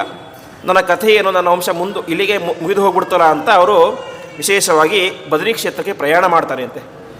ಪ್ರಯಾಣ ಮಾಡಬೇಕಾದ್ರೆ ಅವರ ಹಿಂದ್ಗಡೆ ಅವರ ಒಬ್ಬ ಸೊಸೆ ಅದೃಶ್ಯಂತಿ ಅಂತ ಅವಳು ಬರ್ತಾ ಇರ್ತಾಳೆ. ಇಬ್ಬರು ಕೂಡ ಹೋಗ್ತಾ ಇದ್ದಾರೆ. ಇಬ್ಬರಿಗೂ ತುಂಬ ದುಃಖ ಆಗಿಬಿಟ್ಟಿರುತ್ತೆ. ಯಾಕೆಂದರೆ ಗಂಡ ಕಳೆದುಕೊಂಡ್ಬಿಟ್ಟಿರ್ತಾಳೆ, ಈ ಕಡೆ ಮಕ್ಕಳು ಸತ್ತು ಹೋಗ್ಬಿಟ್ಟಿದ್ದಾರೆ 100 ಜನ. ಹಾಗಾಗಿ ಇಬ್ಬರು ಕೂಡ ಹೋಗ್ತಾ ಇರ್ತಾರೆ, ಸ್ವಲ್ಪ ಮನಸ್ಸಿಗೆ ಒಂದು ದುಃಖ ಪರಿಹಾರ ಆಗಲಿ ಅಂತ. ಹೋಗ್ತಾ ಇರ್ತಾರೆ ತುಂಬ ಮೇಲಕ್ಕೆ ಹೋಗ್ತಾರೆ, ಹಿಮಾಲಯ ಪರ್ವತದಲ್ಲಿ. ಶಕ್ತಿಗಳು ಹೋಗ್ತಾರೆ. ಹಿಂದ್ಗಡೆಯಿಂದ ಅವರಿಗೆ ಒಂದು ವೇದ ಮಂತ್ರದ ಉಚ್ಚಾರಣೆ ಕೇಳ್ತಾ ಬರುತ್ತೆ ಅಂತೆ. ಹಿಂದೆ ತಿರುಗಿ ನೋಡ್ತಾರೆ, ಯಾರೂ ಇಲ್ಲ. ಇದರದು ಯಾರು, ಈ ಅದೃಶ್ಯಂತಿ ಮಾತ್ರ. ಅವ್ರಿಗೆ ಆಶ್ಚರ್ಯ ಆಗುತ್ತೆ, ಯಾರೋ ದೇವತೆಗಳು ಇರ್ಬೋದು ಬಿಡು, ಯಾಕಂದರೆ ಹಿಮಾಲಯ ಅದು ದೇವತೆಗಳ ಸನ್ನಿಧಾನ, ಯಾರೋ ದೇವತೆಗಳು ಇರ್ಬೋದು ಅಂತ ಸುಮ್ಮನೆ ಮುಂದೆ ಹೋಗ್ತಾರೆ. ಮತ್ತೆ ಹೋಗ್ತಾರೆ, ಮತ್ತೆ ಅದೇ ರೀತಿ ಜೋರಾಗಿ ಕಳಿಸ್ಲಿಕ್ಕೆ ಶುರುವಾಗುತ್ತೆ. ಅವರಿಗೆ ಆಶ್ಚರ್ಯ ಆಗುತ್ತೆ. ಒಂದು ಕ್ಷಣ ತಮ್ಮ ಧ್ಯಾನ ದೃಷ್ಟಿಯಿಂದಾಗಿ ನೋಡ್ತಾರೆ, ಅವರಿಗೆ ಆಶ್ಚರ್ಯ ಆಗಿಬಿಡುತ್ತೆ. ಆ ಅದೃಶ್ಯಂತಿ ದೇವಿಯ ಗರ್ಭದಲ್ಲಿ ಇರುವಂಥ ಶಿಶು ವೇದದ ಮಂತ್ರವನ್ನು ಉಚ್ಚಾರಣೆ ಮಾಡ್ತಾ ಇತ್ತು ಅಂತೆ. ಅವರಿಗೆ ತುಂಬ ಸಂತೋಷ ಆಗಿಬಿಡುತ್ತೆ. ಯಾಕೆಂದರೆ ನನಗೆ 100 ಜನ ಮಕ್ಕಳಿದ್ದರೂ ಕೂಡ ಒಂದೇ ಒಂದು ಮೊಮ್ಮಗ ಹುಟ್ಟಿಲ್ಲ, ಸಂತಾನ ಅಲ್ಲಿಗೆ ನಿಂತು ಹೋಗ್ಬಿಡ್ತಾ ತುಂಬ ದುಃಖ ಆಗಿತ್ತು ಅವರಿಗೆ. ಯಾವಾಗ ಅದೃಶ್ಯಂತಿಯ ಗರ್ಭದಲ್ಲಿ ತನ್ನ ಸಂತಾನ ಬೆಳೀತಾ ಇದೆ, ತನ್ನ ಮಕ್ಕಳ ಸಂತಾನ ಗೊತ್ತಾಯಿತು, ಅದು ಸಾಮಾನ್ಯ ಸಂತಾನ ಅಲ್ಲ, ಗರ್ಭದಲ್ಲಿ ಇದ್ದಾಗಲೇ ವೇದಮಂತ್ರಗಳನ್ನು ಉಚ್ಚಾರಣೆ ಮಾಡ್ತಾ ಇದೆ ಅಂತ ಹೇಳಿದ್ರೆ ಎಂಥ ದೊಡ್ಡ ಜ್ಞಾನಿ ಆಗಿರಬಹುದು ಅಂತ ಅವರಿಗೆ ತುಂಬ ಸಂತೋಷ ಆಗುತ್ತೆ ಅಂತೆ. ಹಾಗೆ ಹುಟ್ಟಿದಂತಹ ಮಗುವೇನೇ ಪರಾಶರರು ಅಂತ. ಪರಾಶರ ಶಬ್ದಕ್ಕೆ ಅರ್ಥ ಏನು ಅಂತ ಹೇಳಿದ್ರೆ, ಪರಾಶ ಅಂದರೆ ಹತಾಶೆ, ನಿರಾಶೆ ಅಂತ ಅರ್ಥ, ದುಃಖದಲ್ಲಿ ಇದ್ದದ್ದು ಅಂತ. ಪರಾಶರ ಅಂತ ಹೇಳಿದ್ರೆ ಅದನ್ನು ಕಳೆದಂಥವ್ರು ಅಂತ. ಅಂದರೆ ದುಃಖದಲ್ಲಿ ಇದ್ದಂತಹ ತಮ್ಮ ಅಜ್ಜಂದಿರನ್ನು ಅವರಿಗೆ ದುಃಖರಹಿತರನ್ನಾಗಿ ಮಾಡಿ ಒಳ್ಳೆಯ ಆನಂದವನ್ನು ಕೊಟ್ಟಂಥವರು. ಹಾಗಾಗಿ ಅವರಿಗೆ ಪರಾಶರರು ಅಂತ ಹೆಸರು ಬಂತು. ಈ ರೀತಿಯಾಗಿ ಅವರ ಜನನ ಅಲ್ಲಿ ಜನನ ಆದಂತಹ ಸ್ಥಳವೂ ಕೂಡ ಇದೇ ಸ್ಥಳ ಎಂಬುದಾಗಿ ತಿಳಿಸ್ತಾರೆ. ಅಲ್ಲ, ಜನನ ಆದರೂ ಕೂಡ ಮುಂದೆ ಅವರಿಂದಾಗಿ ಪರಾಶರರಿಗೆ ಮತ್ತು ವಸಿಷ್ಠರಿಗೆ ಒಂದು ಕಲಹ ಆಗುತ್ತೆ. ಆ ಕಲಹ ನಡೆದಂತಹ ಸ್ಥಳ. ಅದೇ ರೀತಿಯಾಗಿ ಅನೇಕ ರೀತಿಯಾದಂತಹ ಜ್ಞಾನಿಗಳು ಎಲ್ಲರೂ ಕೂಡ ಅನೇಕ ಯಜ್ಞ ಯಾಗಾದಿಗಳನ್ನು ಮಾಡಿದಂತಹ ಸ್ಥಳ ಯಾವುದು, ಆ ಪವಿತ್ರವಾದಂತಹ ಗೋಮತಿ ನದಿಯ ತೀರ, ಅದು ನೈಮಿಷಾರಣ್ಯ. ಇಂತಹ ನೈಮಿಷಾರಣ್ಯದಲ್ಲಿ ಈ ವಾಯುದೇವರು ಈ ಪುರಾಣವನ್ನು ಉಪದೇಶ ಮಾಡಿದ್ದು ಅಂತ. ಅದು ಪ್ರಸಂಗ ಯಾವ ರೀತಿಯಾಗಿತ್ತು ಅಂತ ಹೇಳಿದರೆ, ಪುರೂರವಸ್ ಎನ್ನುವಂತಹ ರಾಜ, ನೀವು ಭಾಗವತದಲ್ಲಿ ಕೇಳಿರ್ತೀರಿ ಪುರೂರವಸ್ಸಿನ ಕಥೆಯನ್ನು. ಆ ರಾಜ ದೊಡ್ಡ ಯಾಗವನ್ನು ಮಾಡ್ತಾ ಇದ್ದ. ಅವನ ಕ್ಷೇತ್ರದಲ್ಲಿ ಅವನು ವಿಶೇಷವಾಗಿ ಇಡೀ ಭೂಮಂಡಲಕ್ಕೆ ಅಧಿಪತಿಯಾಗಿದ್ದ ಅಂತ ತಿಳಿಸ್ತಾರೆ. ಅಂತಹ ಸಂದರ್ಭದಲ್ಲಿ ನೈಮಿಷಾರಣ್ಯದಲ್ಲಿ ಅನೇಕ ಋಷಿಗಳು ಸೇರಿಕೊಂಡು ದೊಡ್ಡ ಯಾಗವನ್ನು ಮಾಡ್ತಾ ಇದ್ದರು. ಈ ಪುರೂರವಸ್ಸಿಗೆ ಇಡೀ ಜಗತ್ತಿನ ಆಧಿಪತ್ಯ ಇತ್ತು. ಇಡೀ ಜಗತ್ತಿಗೆ ರಾಜ ಯಾರು? ಪುರೂರವಸ್ಸು. ಇಷ್ಟಿದ್ದರೂ ಕೂಡ ಅವರಿಗೇನಿರಲಿಲ್ಲ. ತುತೋಷ ನೈವರತ್ನಾನಾಂ ಲೋಭಾದಿತಿ ನಶ್ರುತಂ ಎಂಬುದಾಗಿ ಅವನಿಗೆ ಆಸೆ ಕಡಿಮೆ ಇರಲಿಲ್ಲ ಅಂತೆ. ತುಂಬ ದುರಾಸೆ, ಇನ್ನೂ ಬೇಕು ಎನ್ನುವಂಥ ಆಸೆ ಅವನಿಗೆ ಜಾಸ್ತಿ ಇತ್ತು ಪುರೂರವಸ್ಸಿಗೆ. ಆ ಸಂದರ್ಭದಲ್ಲಿ ಏನಾಗುತ್ತೆ, ಆ ಯಜ್ಞವನ್ನು ಮಾಡ್ತಾ ಇರ್ತಾರೆ ಎಲ್ಲ ಋಷಿಗಳು ಮುನಿಗಳು ಕೂಡ ಸೇರಿಕೊಂಡು ಮಾಡ್ತಾ ಇರ್ತಾರೆ. ಮಾಡುವಂತಹ ಸಂದರ್ಭದಲ್ಲಿ ಯಾವ ರೀತಿಯಾಗಿ ಆಗುತ್ತೆ ಅಂತ ಹೇಳಿದ್ರೆ, ಆ ಯಜ್ಞದ ಪ್ರಭಾವದಿಂದಾಗಿ ಇಡೀ ಯಾಗಶಾಲೆಯೇ ಬಂಗಾರದ ಯಾಗ ಮಂಟಪವಾಗಿ ಪರಿಣಾಮ ಆಗಿಬಿಡುತ್ತೆ ಅಂತೆ. ಅಂದರೆ ಯಾಗಶಾಲೆಯೇ ಇಟ್ಟಿಗೆ ಮಣ್ಣುಗಳಿಂದ ಕಟ್ಟಿದ್ದರು. ಆ ಯಾಗದ ಹೊಗೆಯ ಪ್ರಭಾವದಿಂದಾಗಿ ಯಾವ ರೀತಿ ಆಯಿತು ಅಂದರೆ, ಆ ಕಟ್ಟಿಗೆ ಮಣ್ಣು ಇಟ್ಟಿಗೆ ಎಲ್ಲ ಕೂಡ ಮಾಯವಾಗಿ ಅದರ ಸ್ಥಳದಲ್ಲಿ ಬಂಗಾರ ಆಗಿಬಿಡ್ತು ಅಂತೆ. ಇಡೀ ಯಾಗಶಾಲೆ ಸುವರ್ಣಮಯವಾದಂತಹ ಯಾಗಶಾಲೆ, ಬಂಗಾರದ ಯಾಗಶಾಲೆ. ಈ ರೀತಿಯಾಗಿ ಆದಾಗ ಏನಾಗುತ್ತೆ, ಆ ಪುರೂರವಸ್ಸಿಗೆ ಆಸೆ ಶುರುವಾಗುತ್ತೆ ಅಂತೆ. ಈ ಯಜ್ಞ ಯಾಗ ಯಾವುದೂ ಬೇಡ, ಇಡೀ ಬಂಗಾರದ ಅರಮನೆ ಈ ಯಾಗಶಾಲೆಯನ್ನು ಕೊರೆಸಿ ತುಂಡು ಮಾಡಿ ಬಂಗಾರವನ್ನು ನಾನೇನು ಮಾಡ್ತೇನೆ, ನಾನೇ ತೆಗೆದುಕೊಂಡು ಹೋಗಿಬಿಡ್ತೇನೆ ಅಂತ ಆಸೆ ಶುರುವಾಗುತ್ತೆ. ಆ ರೀತಿಯಾಗಿ ಆದಾಗ ಎಲ್ಲ ಋಷಿಮುನಿಗಳಿಗೂ ಕೂಡ ತುಂಬ ಸಿಟ್ಟು ಬರುತ್ತೆ ಅಂತೆ. ಇವನು ಯಾಗಶಾಲೆ ತೆಗೆದುಕೊಂಡು ಹೋದರೆ ಪರವಾಗಿಲ್ಲ, ನಮಗೆ ಯಾವ ಬಂಗಾರ ಬೇಡ, ಬೆಳ್ಳಿ ಬೇಡ, ಎಲ್ಲವನ್ನು ಬಿಟ್ಟಂತಹ ಋಷಿಗಳು ನಾವು. ಆದರೆ ಯಜ್ಞವನ್ನು ಮಧ್ಯದಲ್ಲಿ ನಿಲ್ಲಿಸಿ ಅಂತ ಹೇಳ್ತಾ ಇದ್ದಾನೆ. ಇದು ಸರಿಯಲ್ಲ ಅಂತ ರಾಜನಿಗೆ ಅನೇಕ ರೀತಿಯ ಉಪದೇಶಗಳು ಮಾಡ್ತಾರೆ. ಈ ಮಾಡ್ತಾ ಇರೋದು ತಪ್ಪು ಅಂತ ಎಷ್ಟು ಹೇಳಿದರೂ ಕೂಡ ಪುರೂರವಸ್ಸು ಕೇಳೋದೇ ಇಲ್ಲ. ಕೊನೆಗೆ ತುಂಬ ಹಠವನ್ನು ಮಾಡಿದಾಗ ಋಷಿಗಳು ನಿರ್ಣಯವನ್ನು ಮಾಡ್ತಾರೆ, ನಾವು ಈ ರೀತಿಯಾಗಿ ಯಜ್ಞವನ್ನು ಇಲ್ಲಿಯೇ ಬಿಟ್ಟರೆ ಇದರಿಂದ ನಮಗೆ ನಷ್ಟ, ಏನೋ ದೋಷ ಬಂದರೆ ಪರವಾಗಿಲ್ಲ. ನಾವು ಮಾಡ್ತಿರೋದು ಯಾವ ಉದ್ದೇಶ, ಇಡೀ ಜಗತ್ತಿಗೆ ಉದ್ಧಾರ ಆಗಬೇಕು ಎನ್ನುವಂಥ ಉದ್ದೇಶದಿಂದಾಗಿ ಮಾಡ್ತಾ ಇದ್ದೇವೆ. ಹಾಗಾಗಿ ಯಜ್ಞವನ್ನು ಮಧ್ಯದಲ್ಲಿಯೇ ನಿಲ್ಲಿಸಿದರೆ ಏನಾಗುತ್ತೆ, ಇಡೀ ಜಗತ್ತಿಗೆ ತೊಂದರೆಯಾಗುತ್ತೆ. ಆದ ಕಾರಣದಿಂದಾಗಿ ಯಜ್ಞವನ್ನು ಇಲ್ಲಿ ನಿಲ್ಲಿಸೋದು ಬೇಡ ಎಂಬಂಥ ಉದ್ದೇಶದಿಂದಾಗಿ ಎಲ್ಲರೂ ಕೂಡ ತಮ್ಮ ಕೈಯಲ್ಲಿ ದರ್ಭೆ ಹಿಡ್ಕೊಳ್ತಾರೆ ಅಂತೆ. ಬ್ರಾಹ್ಮಣರಿಗೆ ಬೇರೆ ಯಾವುದೂ ಆಯುಧಗಳಿಲ್ಲ. ದಿಗ್ಬಲಂ ಕ್ಷತ್ರಿಯ ಬಲಂ ಬ್ರಹ್ಮತೇಜೋ ಬಲಂ ಬಲಂ ಎಂಬಂತಹ ಮಾತಿನಂತೆ ಅವರ ಬ್ರಹ್ಮ ತೇಜಸ್ಸು ಅದೇ ಅವರಿಗೆ ಆಯುಧ. ಹಾಗಾಗಿ ಪ್ರತಿಯೊಬ್ಬರೂ ಕೂಡ ತಮ್ಮ ಕೈಯಲ್ಲಿ ದರ್ಭೆಯನ್ನು ಹಿಡಿದುಕೊಂಡರೆ ಒಂದೊಂದು ದರ್ಭೆಯು ಕೂಡ ವಜ್ರಾಯುಧದಂತೆ ಪರಿಣಾಮವಾಗಿ ಎಲ್ಲರೂ ಕೂಡ ಸೇರಿ ಏನು ಮಾಡಿದರು, ಆ ರಾಜನನ್ನು ಸಂಹಾರವನ್ನೇ ಮಾಡಿ ಹಾಕಿಬಿಟ್ರು. ಇಡೀ ಜಗತ್ತಿಗೆ ರಕ್ಷಣೆ ಮಾಡಬೇಕಾದಂತಹ ರಾಜನನ್ನು ಎಲ್ಲ ಋಷಿಮುನಿಗಳು ಕೂಡ ಸೇರಿಕೊಂಡು ದರ್ಭಪಾಣಿಗಳಾಗಿ, ಕುಶಪಾಣಿಗಳಾಗಿ ಸಂಹಾರ ಮಾಡಿ ಹಾಕಿಬಿಟ್ರು. ಪುರೂರವಸ್ಸು ತನ್ನ ಅತಿಯಾದಂತಹ ಆಸೆಯಿಂದಾಗಿ ತಾನೇ ಮಾಡ್ದ, ಸತ್ತೇ ಹೋಗಿಬಿಟ್ಟ. ಇಷ್ಟೆಲ್ಲ ಆದ ಮೇಲೆ ಮುಂದೆ ಏನಾಯಿತು, ಅವನ ಮಗನಾದಂತಹ ನಹುಷನನ್ನು ವಿಶೇಷವಾಗಿ ಅಲ್ಲಿ ಕೂಡಿಸಿಕೊಂಡು ವಿಶೇಷವಾಗಿ ಪಟ್ಟಾಭಿಷೇಕವನ್ನೆಲ್ಲ ಮಾಡ್ತಾರೆ. ಆ ನಹುಷಸ್ಯ ಮಹಾತ್ಮಾನಂ ಪಿತರಂ ಎಂ ಪ್ರಚಕ್ಷತೆ ಎಂಬುದಾಗಿ ಅವನು ಚೆನ್ನಾಗಿ ರಾಜ್ಯಭಾರವನ್ನು ಮಾಡ್ತಾ ಇದ್ದ. ಈ ಸಂದರ್ಭದಲ್ಲಿ ಏನಾಗುತ್ತೆ, ಆ ಋಷಿಗಳಿಗೆ ಒಂದು ರೀತಿ ಪಾಪ ಪ್ರಜ್ಞೆ ಕಾಡಲಿಕ್ಕೆ ಶುರುವಾಗುತ್ತೆ. ಈ ಯಜ್ಞ ಎಲ್ಲ ಮುಗೀತು, ಪಟ್ಟಾಭಿಷೇಕ ಎಲ್ಲ ಆಯಿತು. ಕೊನೆಗೆ ಅವರಿಗೆ ತುಂಬ ದುಃಖ ಆಗುತ್ತೆ. ನಾವು ಋಷಿಗಳು, ಪರಮ ಸಾತ್ವಿಕರು, ದಯಾ ಗುಣವಂತರು, ಇಂತಹ ನಾವು ದರ್ಭೆಯಿಂದಾಗಿ ಯಾವ ಹೋಮಕ್ಕೆ ಬಳಸುವಂಥ ಪವಿತ್ರ ದರ್ಭೆಯನ್ನು ರಕ್ತಸಿಕ್ತವನ್ನಾಗಿ ಮಾಡಿಬಿಟ್ವಿ. ಹಾಗಾಗಿ ನಮಗೆ ಏನಾಗಿದೆ, ಪಾಪ ಅಂಟಿದೆ. ಆ ಪಾಪ ಪರಿಹಾರ ಆಗಬೇಕು ಅಂತೇಳಿ ನಾವೇನು ಮಾಡಬೇಕು, ಒಂದು ಯಾಗವನ್ನು ಮಾಡಬೇಕು ಅಂತ ಮತ್ತೆ ಯಾಗ, ಏನೇ ಮಾಡಲಿ ಅದಕ್ಕೊಂದು ಯಾಗವನ್ನು ಮಾಡ್ತಾ ಇದ್ದರು. ಈ ರೀತಿಯಾಗಿ ಯಾಗವನ್ನು ಮಾಡ್ತಾರೆ. ಅಂತಹ ಆ ಯಾಗದ ಮಂಟಪಕ್ಕೆ ಅನೇಕ ರೀತಿಯಾದಂತಹ ದೊಡ್ಡ ದೊಡ್ಡ ಋಷಿಗಳು, ವಾಲಖಿಲ್ಯರು, ಮರೀಚಕರು, ವೈಖಾನಸರು ಮುಂತಾದಂಥ ಅನೇಕ ದೊಡ್ಡ ದೊಡ್ಡ ಋಷಿಗಳು ಬರ್ತಾರೆ.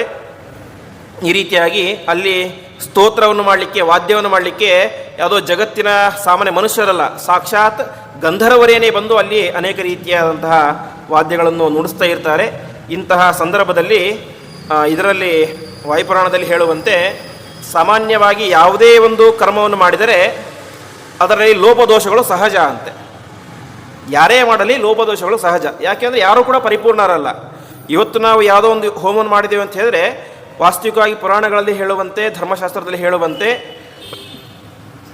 ಅದಕ್ಕೆ ಹೋಮಕ್ಕೆ ಹಾಕುವಂಥ ಹವಿಸ್ಸು, ಅನ್ನ ಏನಿರುತ್ತೆ ಅದನ್ನು ಸ್ವತಃ ಯಜಮಾನನೇ ತನ್ನ ಹೊಲದಲ್ಲಿ ತಾನೇ ಬೆಳಿಬೇಕು ಅಂತ. ನಂತರದ ಮನೆಗೆ ತಂದು ಅವನ ಹೆಂಡತಿ ಅದನ್ನು ಚೆನ್ನಾಗಿ ಕುಟ್ಟಿ ಭತ್ತವನ್ನು ಚೆನ್ನಾಗಿ ತೆಗೆದು ಅದರಿಂದ ತಾನೇ ಅನ್ನವನ್ನು ಮಾಡಬೇಕು ಅಂತ. ಇದೆಲ್ಲ ಇಷ್ಟು ಸಾಧ್ಯ ಇಲ್ಲ. ಅಂಗಡಿಯಿಂದ ಅನ್ನ ಬರುತ್ತೆ, ಅಕ್ಕಿ ಬರುತ್ತೆ, ಅದನ್ನು ಯಾರು ಅಡುಗೆಯವರು ಅನ್ನ ಮಾಡಿಟ್ಟಿರ್ತಾರೆ, ನಾವು ಅಂತ ಹಾಕ್ತೇವೆ ಅಷ್ಟೇ. ಹಾಗಾಗಿ ಇದು ಒಂದು ಅಂಶ ಅಷ್ಟೇ, ಇನ್ನೂ ಅನೇಕ ಅಂಶಗಳನ್ನು ಹೇಳಿದ್ದಾರೆ. ಹಾಗಾಗಿ ಲೋಪದೋಷಗಳು ಸಹಜ. ಅದಕ್ಕೋಸ್ಕರ ಕೊನೆಗೆ ನಾವೇನು ಮಾಡ್ತೇವೆ, ಅನೇಕ ಪ್ರಾಯಶ್ಚಿತ್ತ ಆಜ್ಯಾಹುತಿಗಳು ಅಂತ ಇದ್ದೇವೆ, ಪ್ರಾಯಶ್ಚಿತ್ತ ಆಹುತಿಗಳು. ಇದೆಲ್ಲವನ್ನು ಕೂಡ ಮೀರಿ ಅಚ್ಯುತಾನಂತ ಅನಂತ ಗೋವಿಂದ ಎನ್ನುವಂತಹ ನಾಮೋಚ್ಚಾರಣೆಯನ್ನು ಮಾಡಿದರೆ ಅದರಿಂದ ಏನಾಗುತ್ತೆ, ಎಲ್ಲ ಲೋಪದೋಷಗಳು ಕೂಡ ಪರಿಹಾರ ಆಗುತ್ತೆ ಅಂತ. ಆದರೆ ಈ ಋಷಿಮುನಿಗಳಿಗೂ ಮಾಡ್ತಿದ್ದಂಥ ಹೋಮದಲ್ಲಿ ಏನಾಗಿತ್ತು ಅಂತ ಹೇಳಿದ್ರೆ, ಪ್ರಾಯಶ್ಚಿತ್ತಂ ದುರಿಷ್ಟಂವ ನತತ್ರ ಸಮಜಾಯತ ಅಂತ. ಅಲ್ಲಿ ಅವರು ಒಂದೇ ಒಂದು ಪ್ರಾಯಶ್ಚಿತ್ತ ಆಹುತಿಯನ್ನು ಕೊಡಲೇ ಇಲ್ಲ ಅಂತೆ. ಯಾಕೆ ಅಂದರೆ ಯಾವುದೇ ರೀತಿಯಂಥ ಲೋಪದೋಷಗಳು ಆಗಿರಲೇ ಇಲ್ಲ. ಆ ರೀತಿಯಾಗಿ ಯಾಕೆ ಹಿಂದೆ ಹೇಳಿದಂತೆ ಅಲ್ಲಿ ಇದ್ದಂಥ ಋಷಿಗಳೆಲ್ಲರೂ ಕೂಡ ದೊಡ್ಡ ದೊಡ್ಡ ಜ್ಞಾನಿಗಳು, ವಾಲಖಿಲ್ಯರು, ಮರೀಚಿಗಳು ಮುಂತಾದಂಥ ದೊಡ್ಡ ದೊಡ್ಡ ಜ್ಞಾನಿಗಳು. ಹಾಗಾಗಿ ಆ ಯಾಗ ನಡೆದಂತಹ ಸ್ಥಳದಲ್ಲಿ ಯಾವುದೇ ರೀತಿಯಂಥ ಲೋಪದೋಷಗಳೇ ಆಗಲಿಲ್ಲ ಅಂತೆ. ಆ ರೀತಿಯಾಗಿ ಪರಿಪೂರ್ಣವಾಗಿ ಯಾಗ ನಡೀತಾ ಇತ್ತು. ಅನೇಕ ಭೃಗು ಮುಂತಾದಂತಹ ಅನೇಕ ದೊಡ್ಡ ದೊಡ್ಡ ಋಷಿಗಳೆಲ್ಲರೂ ಕೂಡ ಬಂದಿದ್ದರು.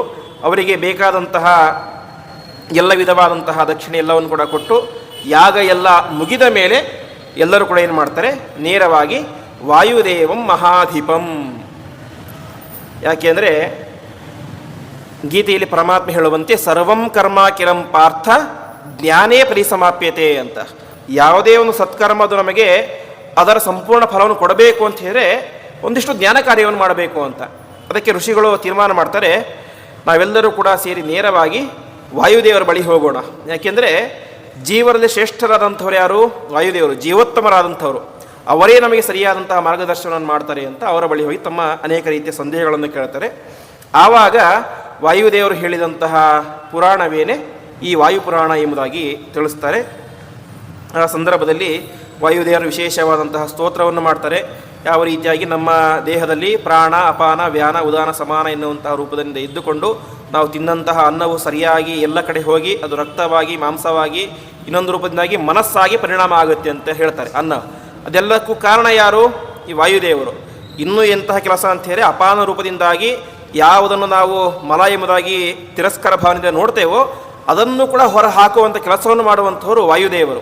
ಆ ರೀತಿಯಂತಹ ವಾಯುದೇವರ ವಿಶೇಷವಾದಂತಹ ಸ್ತೋತ್ರವನ್ನು ಮಾಡಿ ಮುಂದೆ ವಾಯುದೇವರು ಏನು ಮಾಡ್ತಾರೆ, ಯಾವ ಪರಮಾತ್ಮ ಮಾಡಿದಂತಹ ಸೃಷ್ಟಿಯ ಪ್ರಕ್ರಿಯೆಯನ್ನು ವರ್ಣನೆ ಮಾಡಲಿಕ್ಕೆ ಹೋಗ್ತಾರೆ.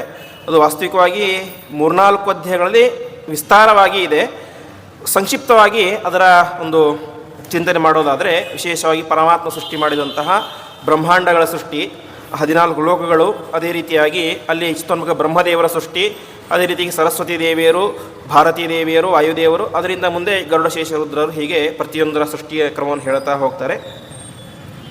ಈ ಸಂದರ್ಭದಲ್ಲಿ ಹೇಳ್ತಾರೆ, ಬ್ರಹ್ಮಾಂಡದಲ್ಲಿ ಏನೇನಿದೆ ಅಂತ ಹೇಳಿದ್ರೆ ಪರ್ವತೈಹಿ ಸುಮಹದ್ಭಿಶ್ಚ ನದೀಭಿಶ್ಚ ಸಹಸ್ರಶಃ ಅಂತ ಸಾವಿರಾರು ನದಿಗಳಿದ್ದಾವೆ, ಪರ್ವತಗಳಿದ್ದಾವೆ. ಹೀಗೆ ಇದೆಲ್ಲದರಿಂದ ಕೂಡಿದಂತಹ ಬ್ರಹ್ಮಾಂಡವನ್ನು ಪರಮಾತ್ಮ ನಿರ್ಮಾಣ ಮಾಡಿದ ಅಂತ.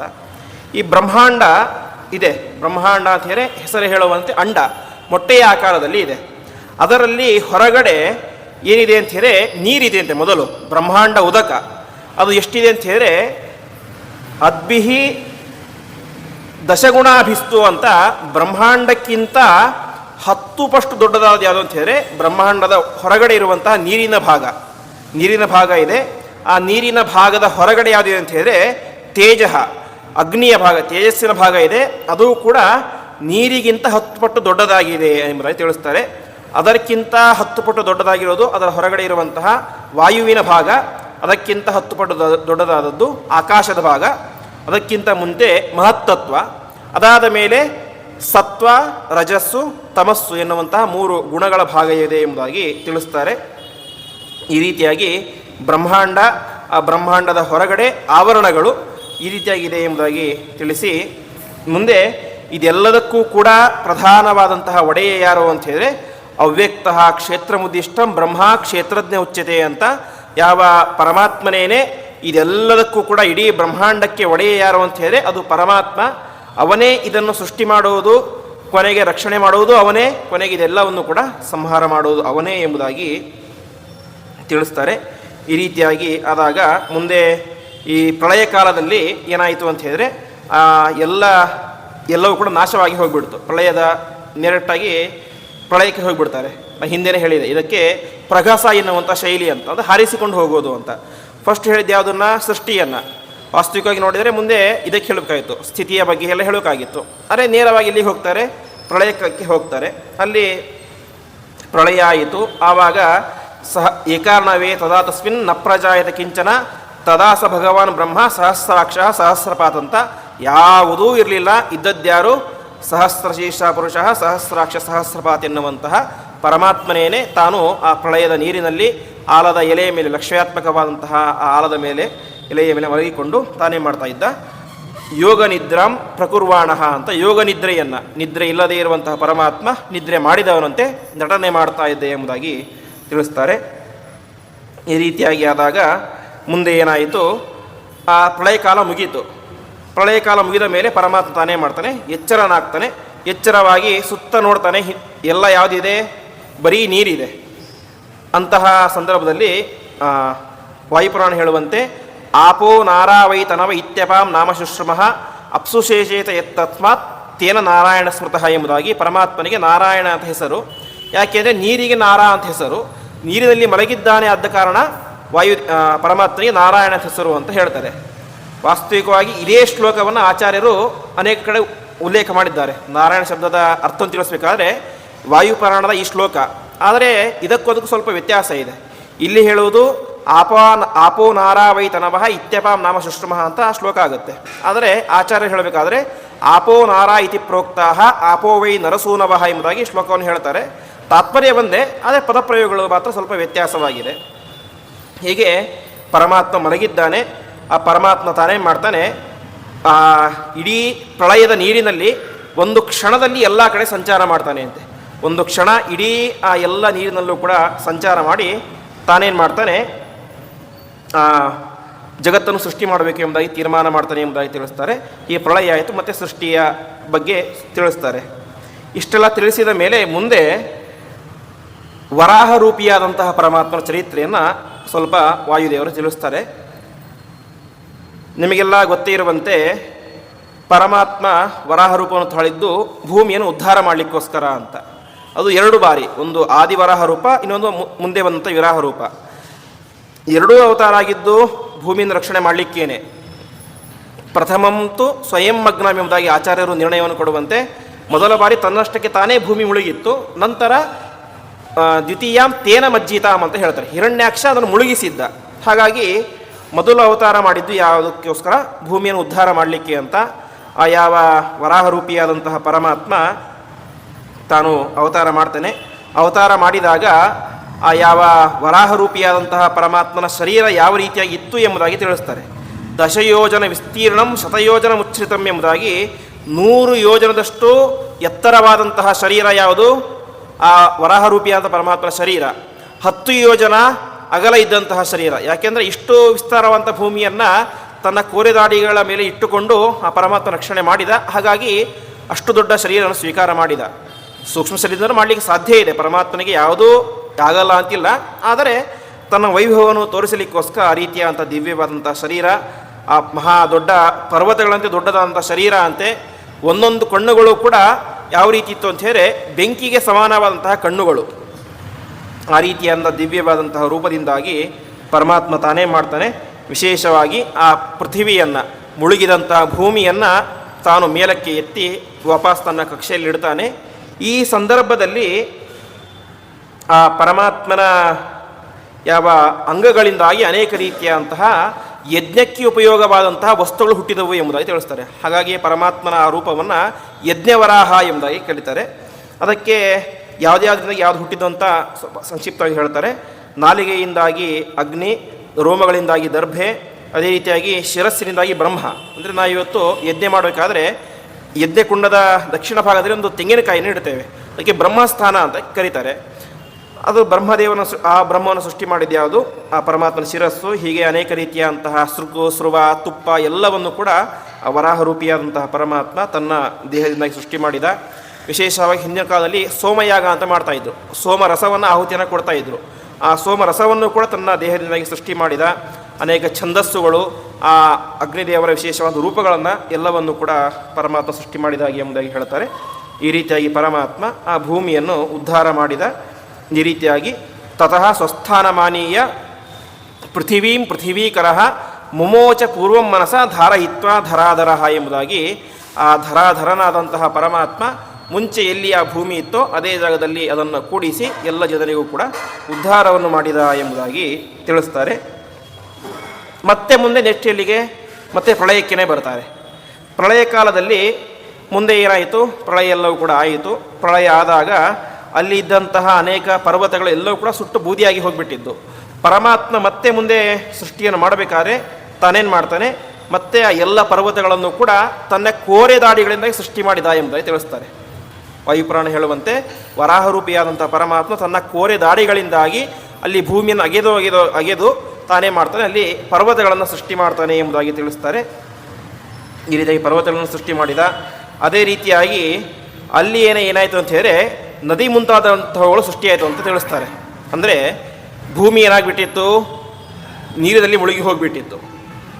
ಈಗಾಗಲೇ ಆಲ್ರೆಡಿ ಭೂಮಿಯಲ್ಲಿ ಏನಿತ್ತು, ನೀರಿತ್ತು, ಮುಳುಗಿದ್ದು ಮತ್ತೆ ನೀರಿನಲ್ಲಿ ಮುಳುಗಿತ್ತು. ಹಾಗಾಗಿ ಮುಳುಗಿದಂತಹ ನೀರಿನ ಭಾಗದಲ್ಲಿದ್ದಂಥ ನೀರು ಅಂದರೆ ಭೂಮಿಯಲ್ಲಿ ಮುಳುಗಿತ್ತು, ಅಲ್ಲಿ ಇದ್ದಂತಹ ನೀರು ಬಂದು ಸೇರಿಕೊಂಡು ಎಲ್ಲಿ ಸೇರಿತ್ತು? ಭೂಮಿಯಲ್ಲಿ ಸೇರಿಬಿಟ್ಟಿತ್ತು. ಹಾಗಾಗಿ ಪರಮಾತ್ಮ ಏನು ಮಾಡ್ತಾನೆ? ಭೂಮಿಯ ನೀರನ್ನು ಬೇರೆ ಮಾಡಿದ, ಸೇರಿದಂತಹ ನೀರನ್ನು ಮತ್ತೆ ಬೇರೆ ಮಾಡಿದ ಎಂಬುದಾಗಿ ತಿಳಿಸ್ತಾರೆ. ಆ ರೀತಿಯಾಗಿ ಅದನ್ನು ವಿಭಾಗ ಮಾಡಿ ಈ ರೀತಿಯಾಗಿ ಮತ್ತೆ ಆ ಸೃಷ್ಟಿಯನ್ನು ಯಥಾವತ್ತಾಗಿ ಮೊದಲು ಯಾವ ರೀತಿಯಾಗಿ ಇತ್ತೋ ಆ ರೀತಿಯಾಗಿ ಚಾಚೂ ತಪ್ಪದೆ ಕ್ರಮ ಪ್ರಕಾರವಾಗಿ ಸೃಷ್ಟಿಯನ್ನು ಮಾಡಿದ ಎಂಬುದಾಗಿ ತಿಳಿಸ್ತಾರೆ. ಅದೇ ಸಂದರ್ಭದಲ್ಲಿ ಪರಮಾತ್ಮ ತಾನೇ ಮಾಡ್ತಾನೆ, ಅಜ್ಞಾನವನ್ನು ಸೃಷ್ಟಿ ಮಾಡ್ತಾನೆ ಅಂತ. ಇವತ್ತು ಅಜ್ಞಾನ ಅದೇನೋ ನಮ್ಮಿಂದ ನಮಗೆ ಬಂದದ್ದು ಅಂತ ಅರ್ಥ ಅಲ್ಲ. ಅಜ್ಞಾನವನ್ನು ಸೃಷ್ಟಿ ಕೊಡುವವನು ಕೂಡ ಯಾರು? ಪರಮಾತ್ಮನೇನೆ ಅಂತ. ಅದು 5 ರೀತಿಯಾಗಿದೆ ಎಂಬುದಾಗಿ ವಾಯುದೇವರು ತಿಳಿಸ್ತಾರೆ. ಯಾವುದು ಅಂದರೆ ತಮೋ ಮೋಹ ಮಹಾಮೋಹ ತಾಮಿಸ್ರ ಅಂಧಸನ್ನಿತ ಎಂಬುದಾಗಿ ಅವಿದ್ಯಾ ಪಂಚಪರವೇಶ ಪ್ರಾದುರ್ಭೂತ ಮಹಾತ್ಮನಃ ಅಂತ ಪಂಚಪರ್ವಗಳು ಅಂತ ಇದಕ್ಕೆ ಕರೀತಾರೆ. ಅಜ್ಞಾನದ 5 ಮೆಟ್ಟಿಲುಗಳು ಅಂತ. ಯಾವುದು ಅಂದರೆ ತಮಸ್ಸು, ಮೋಹ, ಮಹಾಮೋಹ, ತಾಮಿಸ್ರ, ಅಂಧತಾಮಿಸ್ರ ಅಂತ. ತಮಸ್ಸು ಅಂತ ಹೇಳಿದ್ರೆ ಸಾಮಾನ್ಯ ಕತ್ತಲು ಅಂತ, ಅಂದರೆ ಅಜ್ಞಾನ ಅಂತ. ಮೋಹ ಅಂತ ಹೇಳಿದರೆ ವಿಪರೀತವಾಗಿ ತಿಳಿದುಕೊಳ್ಳೋದು. ಇದೆಲ್ಲ ಹೋಗ್ತಾ ಇರ್ತೇವೆ, ಹಗ್ಗ ಬಿದ್ದಿರುತ್ತೆ, ಹಗ್ಗ ನೋಡಿ ಏನಂತ ಅಂದ್ಕೊಳ್ತೇವೆ ನಾವು? ಹಾವು ಅಂತ ಅಂದ್ಕೊಳ್ತೇವೆ. ಇದೇನು? ಮೋಹ ಅಂತ. ಇನ್ನೊಂದಿದೆ ಮಹಾಮೋಹ ಅಂತ, ಮೂರನೇದು. ಮಹಾಮೋಹ ಅಂತ ಹೇಳಿದ್ರೆ ನಾನು ಹಾವು ಅಂತ ಅಂದ್ಕೊಂಡ್ಬಿಟ್ಟೆ, ಅದನ್ನು ಒಬ್ಬ ಯಾರೋ ಬಂದು ಹೇಳಿದ ಅದು ಹಾವಲ್ಲ ಹಗ್ಗ ಅಂತ. ಅಷ್ಟಕ್ಕೆ ಸರಿಯಾಗಿ ಜ್ಞಾನ ಬಂದರೆ ನಾನು ಜ್ಞಾನಿ ಆದೆ. ಇಲ್ಲ ಅದು ಹಾವೇ ಅಂತ ನಾನು ವಾದ ಮಾಡ್ತಾ ಕೂತ್ಕೊಂಡ್ರೆ ಅದೇನಾಗುತ್ತೆ? ಮಹಾಮೋಹ ಅಂತ. ತಪ್ಪಾಗಿ ತಿಳಿದುಕೊಂಡಿರುವುದನ್ನೇ ಅದನ್ನು ಪ್ರತಿಪಾದನೆ ಮಾಡೋದು, ಅದನ್ನು ಮಹಾಮೋಹ ಅಂತ ಕರೀತಾರೆ. ಅದಾದ ಮೇಲೆ ತಾಮಿಸ್ರ ಅಂತ. ತಾಮಿಸ್ರ ಅಂತ ಹೇಳಿದ್ರೆ ಕೋಪ, ಇದು ಸಿಟ್ಟು ಅಂತ, ಕ್ರೋಧ ಅಂತ ಅರ್ಥ. ಅಂದರೆ ಯಾವಾಗ ನಮಗೆ ಅಜ್ಞಾನ ಜಾಸ್ತಿ ಆಗುತ್ತೋ ಆವಾಗ ಕ್ರೋಧ ಜಾಸ್ತಿ ಆಗ್ತಾ ಬರುತ್ತೆ ಅಂತೆ. ಯಾಕೆಂದರೆ ಕ್ರೋಧ ಏನು? ನಮಗೆ ದೊಡ್ಡ ವೈರಿ. ಅದು ಅಜ್ಞಾನವೂ ದೊಡ್ಡ ವೈರಿ. ಆ ಅಜ್ಞಾನ ಎಂಬಂಥ ವೈರಿಯಿಂದಾಗಿ ಏನಾಗುತ್ತೆ? ಕ್ರೋಧ ಹುಟ್ಟಲಿಕ್ಕೆ ಶುರುವಾಗುತ್ತೆ. ಆ ಕ್ರೋಧದಿಂದಾಗಿ ಮುಂದೆ ಅಂಧತಾಮಿಸ್ರ ಅಂತೇಳಿ ಮರಣ ಎಂಬುದಾಗಿ ಇಲ್ಲಿ ಅರ್ಥ ಮಾಡ್ತಾ ಇದ್ದಾರೆ. ಇದೆಲ್ಲವೂ ಕೂಡ ಆಗುತ್ತೆ. ಇವೆಲ್ಲವನ್ನು ಕೂಡ ಕೊಡುವವನು ಯಾರು ಅಂತ ಹೇಳಿದ್ರೆ ಅದು ಕೂಡ ಪರಮಾತ್ಮನೇ. ಹಾಗಾದ್ರೆ ಸುಮ್ಮನೆ ಸಿಕ್ಸಿಕೋರಿ ಕೊಡೋದಿಲ್ಲ. ಇದನ್ನು ಯಾರಿಗೆ ಅಜ್ಞಾನ ಪಡೆಯಲಿಕ್ಕೆ ಯೋಗ್ಯತೆ ಇರುತ್ತೋ ಅಂತಹ ತಾಮಸಿ ಜನರಿಗೆ ಮಾತ್ರ ಪರಮಾತ್ಮ ಏನು ಮಾಡ್ತಾನೆ? ಅಜ್ಞಾನವನ್ನು ಕೊಡ್ತಾನೆ ಎಂಬುದಾಗಿ ತಿಳಿಸ್ತಾರೆ. ಈ ರೀತಿಯಾಗಿ ಮುಂದೆ ಪರಮಾತ್ಮ ಅನೇಕ ರೀತಿಯಾದಂತಹ ದೇವತೆಗಳನ್ನು ಸೃಷ್ಟಿ ಮಾಡ್ತಾನೆ. ಅದೇ ರೀತಿಯಾಗಿ ಎಲ್ಲ ವಿಧವಾದಂತಹ ಇಂದ್ರಿಯಗಳು, ಅದಕ್ಕೆ ಬೇಕಾದಂಥ ವಿಷಯಗಳು, ಹೀಗೆ ಎಲ್ಲವನ್ನು ಕೂಡ ಸೃಷ್ಟಿ ಮಾಡಿ ಪರಮಾತ್ಮ ಮಾಡ್ತಾನೆ. ಆ ಸೃಷ್ಟಿಗೆ ತಿರ್ಯಕ್ ಸ್ರೋತಸ್ಸು ಅಂದರೆ ಮರಗಳ ಸೃಷ್ಟಿ, ಪ್ರಾಣಿಗಳ ಸೃಷ್ಟಿ, ಮನುಷ್ಯರ ಸೃಷ್ಟಿ, ಹೀಗೆ ಎಲ್ಲ ವಿಧವಾದಂತಹ ಸೃಷ್ಟಿಗಳನ್ನು ಮಾಡ್ತಾನೆ. ಈ ರೀತಿಯಾಗಿ ಅನೇಕ ಒಟ್ಟು 28 ವಿಧವಾದಂಥ ಸೃಷ್ಟಿಗಳು ಎಂಬುದಾಗಿ ತಿಳಿಸ್ತಾರೆ. ಆ ರೀತಿಯಾದ ಸೃಷ್ಟಿಗಳನ್ನು ಮಾಡ್ತಾನೆ. ಇಷ್ಟಾದ ಮೇಲೆ ಆ ಎಲ್ಲ ದೇವತೆಗಳು ಕೂಡ ಪರಮಾತ್ಮನ ವಿಶೇಷವಾಗಿ ಸ್ತೋತ್ರ ಮಾಡ್ತಾರೆ. ಈ ರೀತಿಯಾದಂಥ ದಿವ್ಯ ಶರೀರವನ್ನು ನಮಗೆ ಕೊಟ್ಟಂಥವನು ನೀನು, ಕೊಟ್ಟಿದ್ದ್ಯಾಕೆ? ಇದರಿಂದ ಪರಮಾತ್ಮನಿಗೆ ಯಾವುದೇ ರೀತಿಯಾದಂಥ ಪ್ರಯೋಜನ ಇಲ್ಲ. ಮತ್ತು ಯಾಕೆ ಕೊಟ್ಟ ಅಂತ ಹೇಳಿದ್ರೆ ಇದರಿಂದಾಗಿ ಅವರ ಉದ್ಧಾರ ಆಗಬೇಕು. ಯಾವತ್ತೂ ಕೂಡ ನಮ್ಮ ಯೋಗ್ಯವಾದಂತಹ ಸ್ಥಾನ ಸಿಗಬೇಕು, ಮೋಕ್ಷವೋ ಸ್ವರ್ಗವೋ ಸಿಗಬೇಕು ಅಂತೇಳಿ ಸಾಧನೆ ಮಾಡಬೇಕು. ಸುಮ್ಮನೆ ಜೀವನಾಗಿ ಸ್ವರೂಪದಲ್ಲಿದ್ದರೆ ಸಾಧನೆ ಆಗೋದಿಲ್ಲ. ಸಾಧನೆ ಮಾಡಲಿಕ್ಕೆ ಶರೀರ ಬೇಕು. ಆ ಶರೀರವನ್ನು ಕೊಟ್ಟು ಸಾಧನೆಯನ್ನು ಮಾಡಿಸುವಂಥವನು ಪರಮಾತ್ಮ. ಹಾಗಾಗಿ ಸೃಷ್ಟಿ ಮಾಡೋದರಿಂದ ಪರಮಾತ್ಮನಿಗೆ ಯಾವುದೇ ರೀತಿಯಂತಹ ಉದ್ದೇಶ ಇಲ್ಲ ಎಂಬುದಾಗಿ ತಿಳಿಸ್ತಾ ಇದ್ದಾರೆ. ಇಷ್ಟೆಲ್ಲ ಆಯಿತು. ಅದೇ ರೀತಿಯಾಗಿ ಗಂಧರ್ವರು, ಹೀಗೆ ಅನೇಕ ಜನರ ಸೃಷ್ಟಿಯಾಯಿತು ಎಂಬುದಾಗಿ ತಿಳಿಸ್ತಾ ಇದ್ದಾರೆ ವಾಯುದೇವರು. ಈ ರೀತಿಯಾಗಿ ಪ್ರಧಾನವಾಗಿ ಇವರೆಲ್ಲರಿಗೂ ಕೂಡ ರಾಜ, ಜೀವೋತ್ತಮರು ಯಾರು ಅಂತೇಳಿ ಬ್ರಹ್ಮದೇವರು. ವಾಸ್ತವಿಕವಾಗಿ ಬ್ರಹ್ಮದೇವರು ಮತ್ತು ವಾಯುದೇವರು ಸಮಾನರು. ಅದರಲ್ಲೂ ಕೂಡ ಸ್ವಲ್ಪ ಆಧಿಕ್ಯ ಯಾರಲ್ಲಿದೆ ಅಂತ ಹೇಳಿದ್ರೆ ಬ್ರಹ್ಮದೇವರಲ್ಲಿ ಇದೆ ಎಂಬುದಾಗಿ ತಿಳಿಸ್ತಾ ಇದ್ದಾರೆ. ಹೀಗೆ ಇತ್ತೇವ ಮನಸಾ ಪೂರ್ವಂ ಪ್ರಾಕ್ ಸೃಷ್ಟಿರ್ಯಾ ಪ್ರಜಾಪತೆ ತಸ್ಮಾನ್ ವಾಯೇಶ ಸಂಭೂತ ಏರಿದಂ ಪೂರಿತಂ ಜಗತ್ ಎಂಬುದಾಗಿ ಇವೆಲ್ಲವನ್ನು ಕೂಡ ಪರಮಾತ್ಮ ಸೃಷ್ಟಿ ಮಾಡಿದ್ದು ಹೇಗೆ ಹೇಳುವಂತೆ ಇಚ್ಛಾ ಮಾತ್ರ ಪ್ರಭೋ ಸೃಷ್ಟಿ ಅಂತ ಪರಮಾತ್ಮ ಇದೆಲ್ಲವೂ ಕೂಡ ಸೃಷ್ಟಿಯಾಗಬೇಕು ಅಂತ ಇಚ್ಛೆ ಪಟ್ಟ, ಇಚ್ಛೆಯಿಂದಾಗಿ ಇಡೀ ಜಗತ್ತಿನ ಸೃಷ್ಟಿಯಾಯಿತು ಎಂಬುದಾಗಿ ತಿಳಿಸ್ತಾ ಇದ್ದಾರೆ. ಈ ರೀತಿಯಾಗಿ ಜಗತ್ತು ಸೃಷ್ಟಿಯಾಯಿತು. ಇದರಲ್ಲಿ ವಿಶೇಷವಾಗಿ ಮುಂದೆ ಸೃಷ್ಟಿಯಾದ ಮೇಲೆ ಮೊದಲ ಯುಗ ಯಾವುದು? ಕೃತಯುಗ. ಆ ಕೃತಯುಗದ ಜನರ ಮನಸ್ಥಿತಿ ಯಾವ ರೀತಿಯಾಗಿತ್ತು, ಮುಂದೆ ವಿಶೇಷವಾಗಿ ನಗರದ ವರ್ಣನೆ ಎಲ್ಲ ವಿಶೇಷವಾಗಿ ಬರುತ್ತೆ. ಅದೆಲ್ಲವನ್ನು ಕೂಡ ಯಥಾಮತಿಯಾಗಿ ಚಿಂತನೆ ಮಾಡೋಣ. ಕೃತಯುಗದಲ್ಲಿ ಪ್ರಸಿದ್ಧವಾಗಿ ಎಲ್ಲರಿಗೂ ಗೊತ್ತಿರುವಂತೆ ಧರ್ಮ ಎಂಬುದು 4 ಪಾದದಿಂದಾಗಿ ಇತ್ತು. ಎಲ್ಲಿಯೂ ಕೂಡ ಅಧರ್ಮದ ವಾಸನೆ ಕೂಡ ಇರಲಿಲ್ಲ ಅಂತೆ. ಪ್ರತಿಯೊಬ್ಬ ಜನರು ಕೂಡ ತಾವೇ ಮಾಡ್ತಾಯಿದ್ರು, ನಿರಂತರವಾಗಿ ಸುಖಿಗಳಾಗಿ ಇರ್ತಾಯಿದ್ರು. ವಿಶೇಷವಾಗಿ ಗ್ರಹರಹಿತ ಅಂತ ಒಂದು ಮಾತನ್ನು ಹೇಳ್ತಾರೆ. ಅಂದರೆ ಕೃತಯುಗದಲ್ಲಿ ಎಲ್ಲೂ ಕೂಡ ಮನೆಯ ವ್ಯವಸ್ಥೆ ಅಂತ ಇರಲಿಲ್ಲ ಅಂತೆ. 4 ಗೋಡೆಗಳು, ಮೇಲೊಂದು ಛಾವಣಿ, ಮನೆಯ ಬಾಗಿಲು ಕಿಟಕಿ, ಈ ರೀತಿಯಾಗಿ ಮನೆಯ ವ್ಯವಸ್ಥೆ ಸಾಮಾನ್ಯವಾಗಿ ಇರಲಿಲ್ಲ. ಗೃಹರಹಿತ ಎಂಬುದಾಗಿ ತಿಳಿಸ್ತಾ ಇದ್ದಾರೆ. ಅಂದರೆ ಪರ್ವತ ಇತ್ಯಾದಿಗಳಲ್ಲೇನೆ ಪ್ರತಿಯೊಬ್ಬರು ಕೂಡ ವಾಸವಾಗಿರ್ತಾ ಇದ್ರು ಅಂತ. ಯಾಕೆಂದರೆ ಪರ್ವತೋದ್ವದಿ ಸೇವಿನಃ ಅಂತ ಪರ್ವತಾದಿಗಳಲ್ಲೇನೆ ವಾಸವಾಗ್ತಾ ಇದ್ರು. ಇದು ಒಂದು ವಿಚಾರ. ಇನ್ನೊಂದು ವಿಚಾರ, ಆಗಿನ ಕಾಲದಲ್ಲಿ ಕೆಟ್ಟ ಪ್ರಾಣಿಗಳ ಯಾವುದು ಕೂಡ ಸೃಷ್ಟಿಯೇ ಆಗಿರಲಿಲ್ಲ ಅಂತೆ. ಅಂದರೆ ಈ ಹಾವು, ಚೇಳು ಮುಂತಾದಂತಹ ಕೆಟ್ಟ ಮೃಗಗಳು, ಕ್ರೂರ ಮೃಗಗಳು ಅದ್ಯಾವುದೂ ಕೂಡ ಇನ್ನೂ ವಿಶೇಷವಾಗಿ ಸೃಷ್ಟಿನೇ ಆಗಿರಲಿಲ್ಲ. ಯಾಕೆಂದರೆ ಅದು ಧರ್ಮದ ಯುಗ, ಅಧರ್ಮದಕ್ಕೆ ಅಲ್ಲಿ ಪ್ರವೇಶವಿರಲಿಲ್ಲ. ಹಾಗಾಗಿ ಎಲ್ಲರೂ ಕೂಡ ವಿಶೇಷವಾಗಿ ಧಾರ್ಮಿಕರಾಗಿ ಇದ್ದರು. ಇನ್ನೊಂದು ವಿಶೇಷ ಅಂತ ಹೇಳಿದ್ರೆ, ಇವತ್ತು ನಮಗೆ ಒಂದಿಷ್ಟು ಹಣ್ಣುಗಳು ಇರ್ತವೆ. ಉದಾಹರಣೆಗೆ ಮಾವಿನ ಹಣ್ಣು ನಮಗೆ ಈಗ ಬೇಕಂತ ಸಿಗೋದಿಲ್ಲ, ಮತ್ತೆ ಬೇಸಿಗೆಗೆ ಹೋಗಬೇಕು. ಕೆಲವೊಂದು ಹೂಗಳು ಆವಾಗ ಮಾತ್ರ ಬಿಡ್ತಾ ಇರ್ತವೆ. ಆದರೆ ಕೃತಯುಗದಲ್ಲಿ ಹಾಗಲ್ಲ ಅಂತೆ. ಎಲ್ಲ ಋತುಗಳಲ್ಲಿಯೂ ಕೂಡ ಎಲ್ಲ ಹಣ್ಣು ಬಿಡ್ತಾ ಇತ್ತು. ಎಲ್ಲ ಗಡ್ಡೆ ಗೆಣಸು, ಎಲ್ಲ ಹೂವು, ಹಣ್ಣು ಎಲ್ಲವೂ ಕೂಡ ಎಲ್ಲ ಕಾಲದಲ್ಲೂ ಕೂಡ ಬಿಡ್ತಾ ಇತ್ತು ಎಂಬುದಾಗಿ ತಿಳಿಸ್ತಾರೆ. ಅಷ್ಟು ಮಾತ್ರ ಅಲ್ಲ, ವಿಶೇಷವಾಗಿ ತುಂಬ ಬೇಸಿಗೆ, ತುಂಬ ಬಿಸಿಲು, ತುಂಬ ಮಳೆ, ತುಂಬ ಚಳಿ ಯಾವುದೂ ಇರಲಿಲ್ಲ. ಯಾವುದು ಎಷ್ಟು ಬಂದರೆ ಮನುಷ್ಯರಿಗೆ ಹಿತವಾಗುತ್ತೋ ಅಷ್ಟೇ ಬರ್ತಾ ಇತ್ತು ಅಂತೆ. ಅತಿವೃಷ್ಟಿ, ಅನಾವೃಷ್ಟಿ, ತುಂಬ ಬಿಸಿಲು ಯಾವುದೂ ಕೂಡ ಇರಲಿಲ್ಲ. ಹಾಗಾಗಿ ಕೃತಯುಗದ ಜನರು ವಿಶೇಷವಾಗಿ ವ್ಯವಸಾಯ ಮಾಡ್ತಾ ಇರಲಿಲ್ಲ ಅಂತೆ. ಮತ್ತು ಹಣ್ಣು ಹೂವು ಹೇಗೆ ಬರ್ತಾ ಇತ್ತು ಅಂತ ಹೇಳಿದ್ರೆ, ಅವರು ಬೇಕು ಅಂತ ಇಚ್ಛೆ ಪಟ್ಟರೆ ಸಾಕು ಅದು ಬಂದುಬಿಡ್ತಾ ಇತ್ತು ಅಂತೆ. ಆ ರೀತಿಯಾದಂಥ ಶಕ್ತಿಯನ್ನು ಕೃತಯುಗದ ಜನರಿಗೆ ಪರಮಾತ್ಮ ಕೊಟ್ಟಿದ್ದ. ಹಾಗಾಗಿ ಅವರು ಉತ್ತಿಷ್ಠಂತಿ ಪೃಥಿವ್ಯಾಮೈ ತ್ಯಾಭಿರ್ಧ್ಯಾತಾ ರಸೋಚಿತಾ ಅಂತ ತಾಭಿಧ್ಯಾತಾ, ಅವರು ಇದು ಬೇಕು ಅಂತ ಧ್ಯಾನ ಮಾಡಿದರೆ ಸಾಕು ಅದು ಬಂದುಬಿಡ್ತಾ ಇತ್ತು ಅಂತ. ಆ ರೀತಿಯಾಗಿ ಹಾಗಾಗಿ ಋತುಗಳ ವ್ಯವಸ್ಥೆನೇ ಇರಲಿಲ್ಲ. ಯಾವ ಬೇಕಾದ್ರೂ ಕೂಡ ಸಿಗ್ತಾ ಇತ್ತು. ಯಾಕೆಂದರೆ ಮನಸ್ಸಿನಿಂದ ಬಯಸಿದ ತಕ್ಷಣ ಪರಮಾತ್ಮ ಕೊಡ್ತಾ ಇದ್ದ ಎಂಬುದಾಗಿ ತಿಳಿಸ್ತಾರೆ. ಈ ರೀತಿಯಾಗಿ ಆಗಿನ ಜನರೆಲ್ಲರೂ ಕೂಡ ಉತ್ತಮವಾದಂತಹ ಸಂತಾನ, ಯಾರಿಗೂ ಕೂಡ ಸಂತಾನ ಆಗಲಿಲ್ಲ.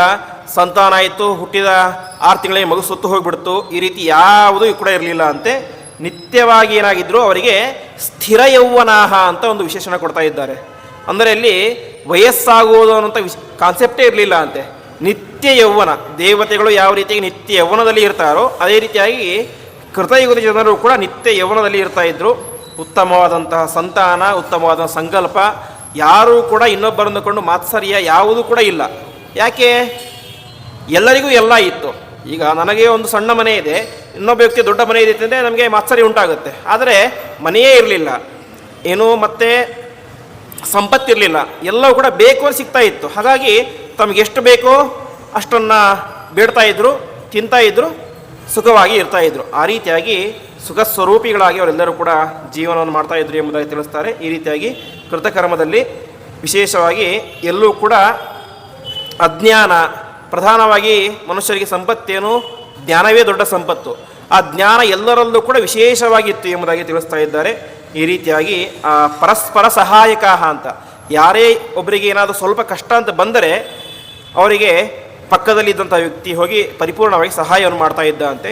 ಈ ರೀತಿಯಾಗಿ ಇದ್ದರು. ಈ ರೀತಿಯಾಗಿ ಅವರಿಗೆ ಯಾವುದೇ ರೀತಿಯಾದಂತಹ ಅತಿಯಾದಂಥ ಆಸೆ ಇರಲಿಲ್ಲ. ಯಾಕೆ ಅಂದರೆ ಅತಿ ಆಸೆ ಯಾವಾಗ ಬರುತ್ತೆ ಅಂತ ಹೇಳಿದ್ರೆ ನಮ್ಮಲ್ಲಿ ಏನಾದರೂ ಇಲ್ಲದೆ ಹೋದರೆ, ಅವ್ರ ಹತ್ರ ಎಲ್ಲ ಇತ್ತು, ಹಾಗಾಗಿ ಅತಿ ಆಸೆ ಅನ್ನೋದಿರಲಿಲ್ಲ. ಹೀಗೆ ವಿಶೇಷವಾಗಿ ಅವರೇನು ಮಾಡ್ತಾಯಿದ್ರು, ಜೀವನವನ್ನು ಮಾಡ್ತಾಯಿದ್ರು. ಆಗಿನ ಕಾಲದ ಎಲ್ಲರೂ ಕೂಡ ಪ್ರತಿಯೊಬ್ಬರೂ ಕೂಡ ವಿಶೇಷವಂತ ಜ್ಞಾನಿಗಳು, ಪರಮಾತ್ಮ ಅನುಗ್ರಹಕ್ಕೆ ಅಂತ ಪಾತ್ರರು. ಹೀಗೆ ಇಷ್ಟೆಲ್ಲ ಇತ್ತು.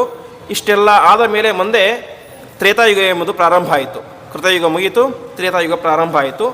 ಆ ಸಂದರ್ಭದಲ್ಲಿ ಎಲ್ಲ ಗೊತ್ತೇ ಇರುವಂತೆ 1 ಪಾದ ಭೂಮಿ, 1 ಪಾದ ಧರ್ಮ ನಾಶ ಆಯಿತು. ಅಂದರೆ 100% ಧರ್ಮದಲ್ಲಿ ಇದ್ದದ್ದೆಷ್ಟು, 75% ಧರ್ಮ ಮಾತ್ರ. ಆವಾಗ ಏನಾಯಿತು ಅಂತೆ, ಕ್ರಮವಾಗಿ ಸ್ವಲ್ಪ ಕಡಿಮೆ ಆಯಿತು ಅಂತ. ಧರ್ಮಜ್ಞಾನ ಕಡಿಮೆ ಆಯಿತು, ಮೋಸ ಮಾಡುವಂಥ ಪ್ರವೃತ್ತಿ ಸ್ವಲ್ಪ ಜಾಸ್ತಿ ಆಯಿತು. ಇನ್ನೊಬ್ಬರ ಪತ್ನಿಯನ್ನು ಅಪಹರಣ ಮಾಡೋದು ನಾವು ನೋಡ್ತೇವೆ. ಸುಗ್ರೀವ ವಾಲಿಯ ಕಥೆಯನ್ನು ಕೇಳ್ತೇವೆ, ರಾವಣ ಕಥೆಯನ್ನು ಕೇಳ್ತೇವೆ. ಹೀಗೆ ಮೋಸ ಮಾಡುವಂಥ ಪ್ರತಿಕ್ರಿಯೆ ಸ್ವಲ್ಪ ಬಂತು ಎಂಬುದಾಗಿ ತಿಳಿಸ್ತಾ ಇದ್ದಾರೆ. ಅದೇ ರೀತಿಯಾಗಿ ಅಲ್ಲಿ ಜನರಿಗೆ ಜ್ಞಾನ, ಶಕ್ತಿ, ಆಯಸ್ಸು ಎಲ್ಲವೂ ಕೂಡ ಕಡಿಮೆ ಆಯಿತು ಅಂತೆ. ಈತೆ ಕಡಿಮೆ ಆದಾಗ ಹಾಗಾದರೆ ಅಲ್ಲಿ ಇನ್ನೂ ವ್ಯವಸಾಯ ಪದ್ಧತಿ ಪರಿಚಯ ಆಗಿಲ್ಲ ಯಾರಿಗೂ ಕೂಡ. ತಿನ್ನಲಿಕ್ಕೆ ಆಹಾರ ಇಲ್ಲ. ಯಾಕೆಂದರೆ ಕೃತಯುಗದಲ್ಲಿ ಬೇಡಿದ್ದು ತಕ್ಷಣ ಸಿಕ್ಬಿಡ್ತಾ ಇತ್ತು. ಇಲ್ಲಿ ಹಾಗಾಗ್ತಾ ಇಲ್ಲ. ಯಾಕೆ? ಅಷ್ಟು ತಪಸ್ಸಿಲ್ಲ, ಜ್ಞಾನ ಇಲ್ಲ, ಮನಸ್ಸಿನಲ್ಲಿ ಶುದ್ಧತೆ ಇಲ್ಲ.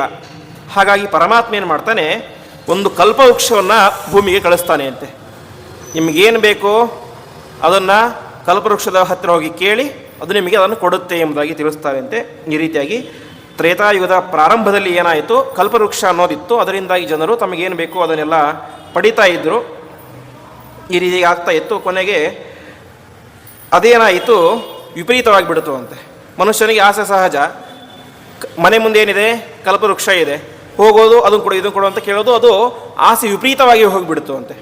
ಆವಾಗ ಏನು ಮಾಡ್ತಾನೆ ಪರಮಾತ್ಮ, ಆ ತ್ರೇತಾಯುಗದ ಮಧ್ಯದ ಕಾಲದಲ್ಲಿ ಆ ಕಲ್ಪವೃಕ್ಷವನ್ನೇ ವಾಪಸ್ ತನ್ನ ಲೋಕಕ್ಕೆ ಕಳಿಸ್ಕೊಂಡು ಬಿಡ್ತಾನೆ. ಹೀಗೆ ಮನುಷ್ಯನ ಆಸೆ ಎಂಬುದು ಅತಿಯಾಗಿಬಿಟ್ರೆ ಪರಮಾತ್ಮನೇ ಕಳಿಸಿದಂತಹ ಕಲ್ಪವೃಕ್ಷವನ್ನು ಕೂಡ ಪರಮಾತ್ಮನ ಮಾಡಿಬಿಟ್ಟ, ಕರೆದುಕೊಂಡು ಬಿಟ್ಟ. ಕಾರಣ ಏನು, ಒಂದೇ ಒಂದು ಮನುಷ್ಯನ ದುರಾಸೆ. ಹಾಗಾಗಿ ಮನುಷ್ಯನ ಆ ದುರಾಸೆ ಯಾವ ರೀತಿಯಾಗಿ ನಮ್ಮನ್ನು ಕರೆದುಕೊಂಡು ಹೋಗುತ್ತೆ ಎಂಬುದಾಗಿ ತಿಳಿಸ್ತಾ ಇದ್ದಾರೆ.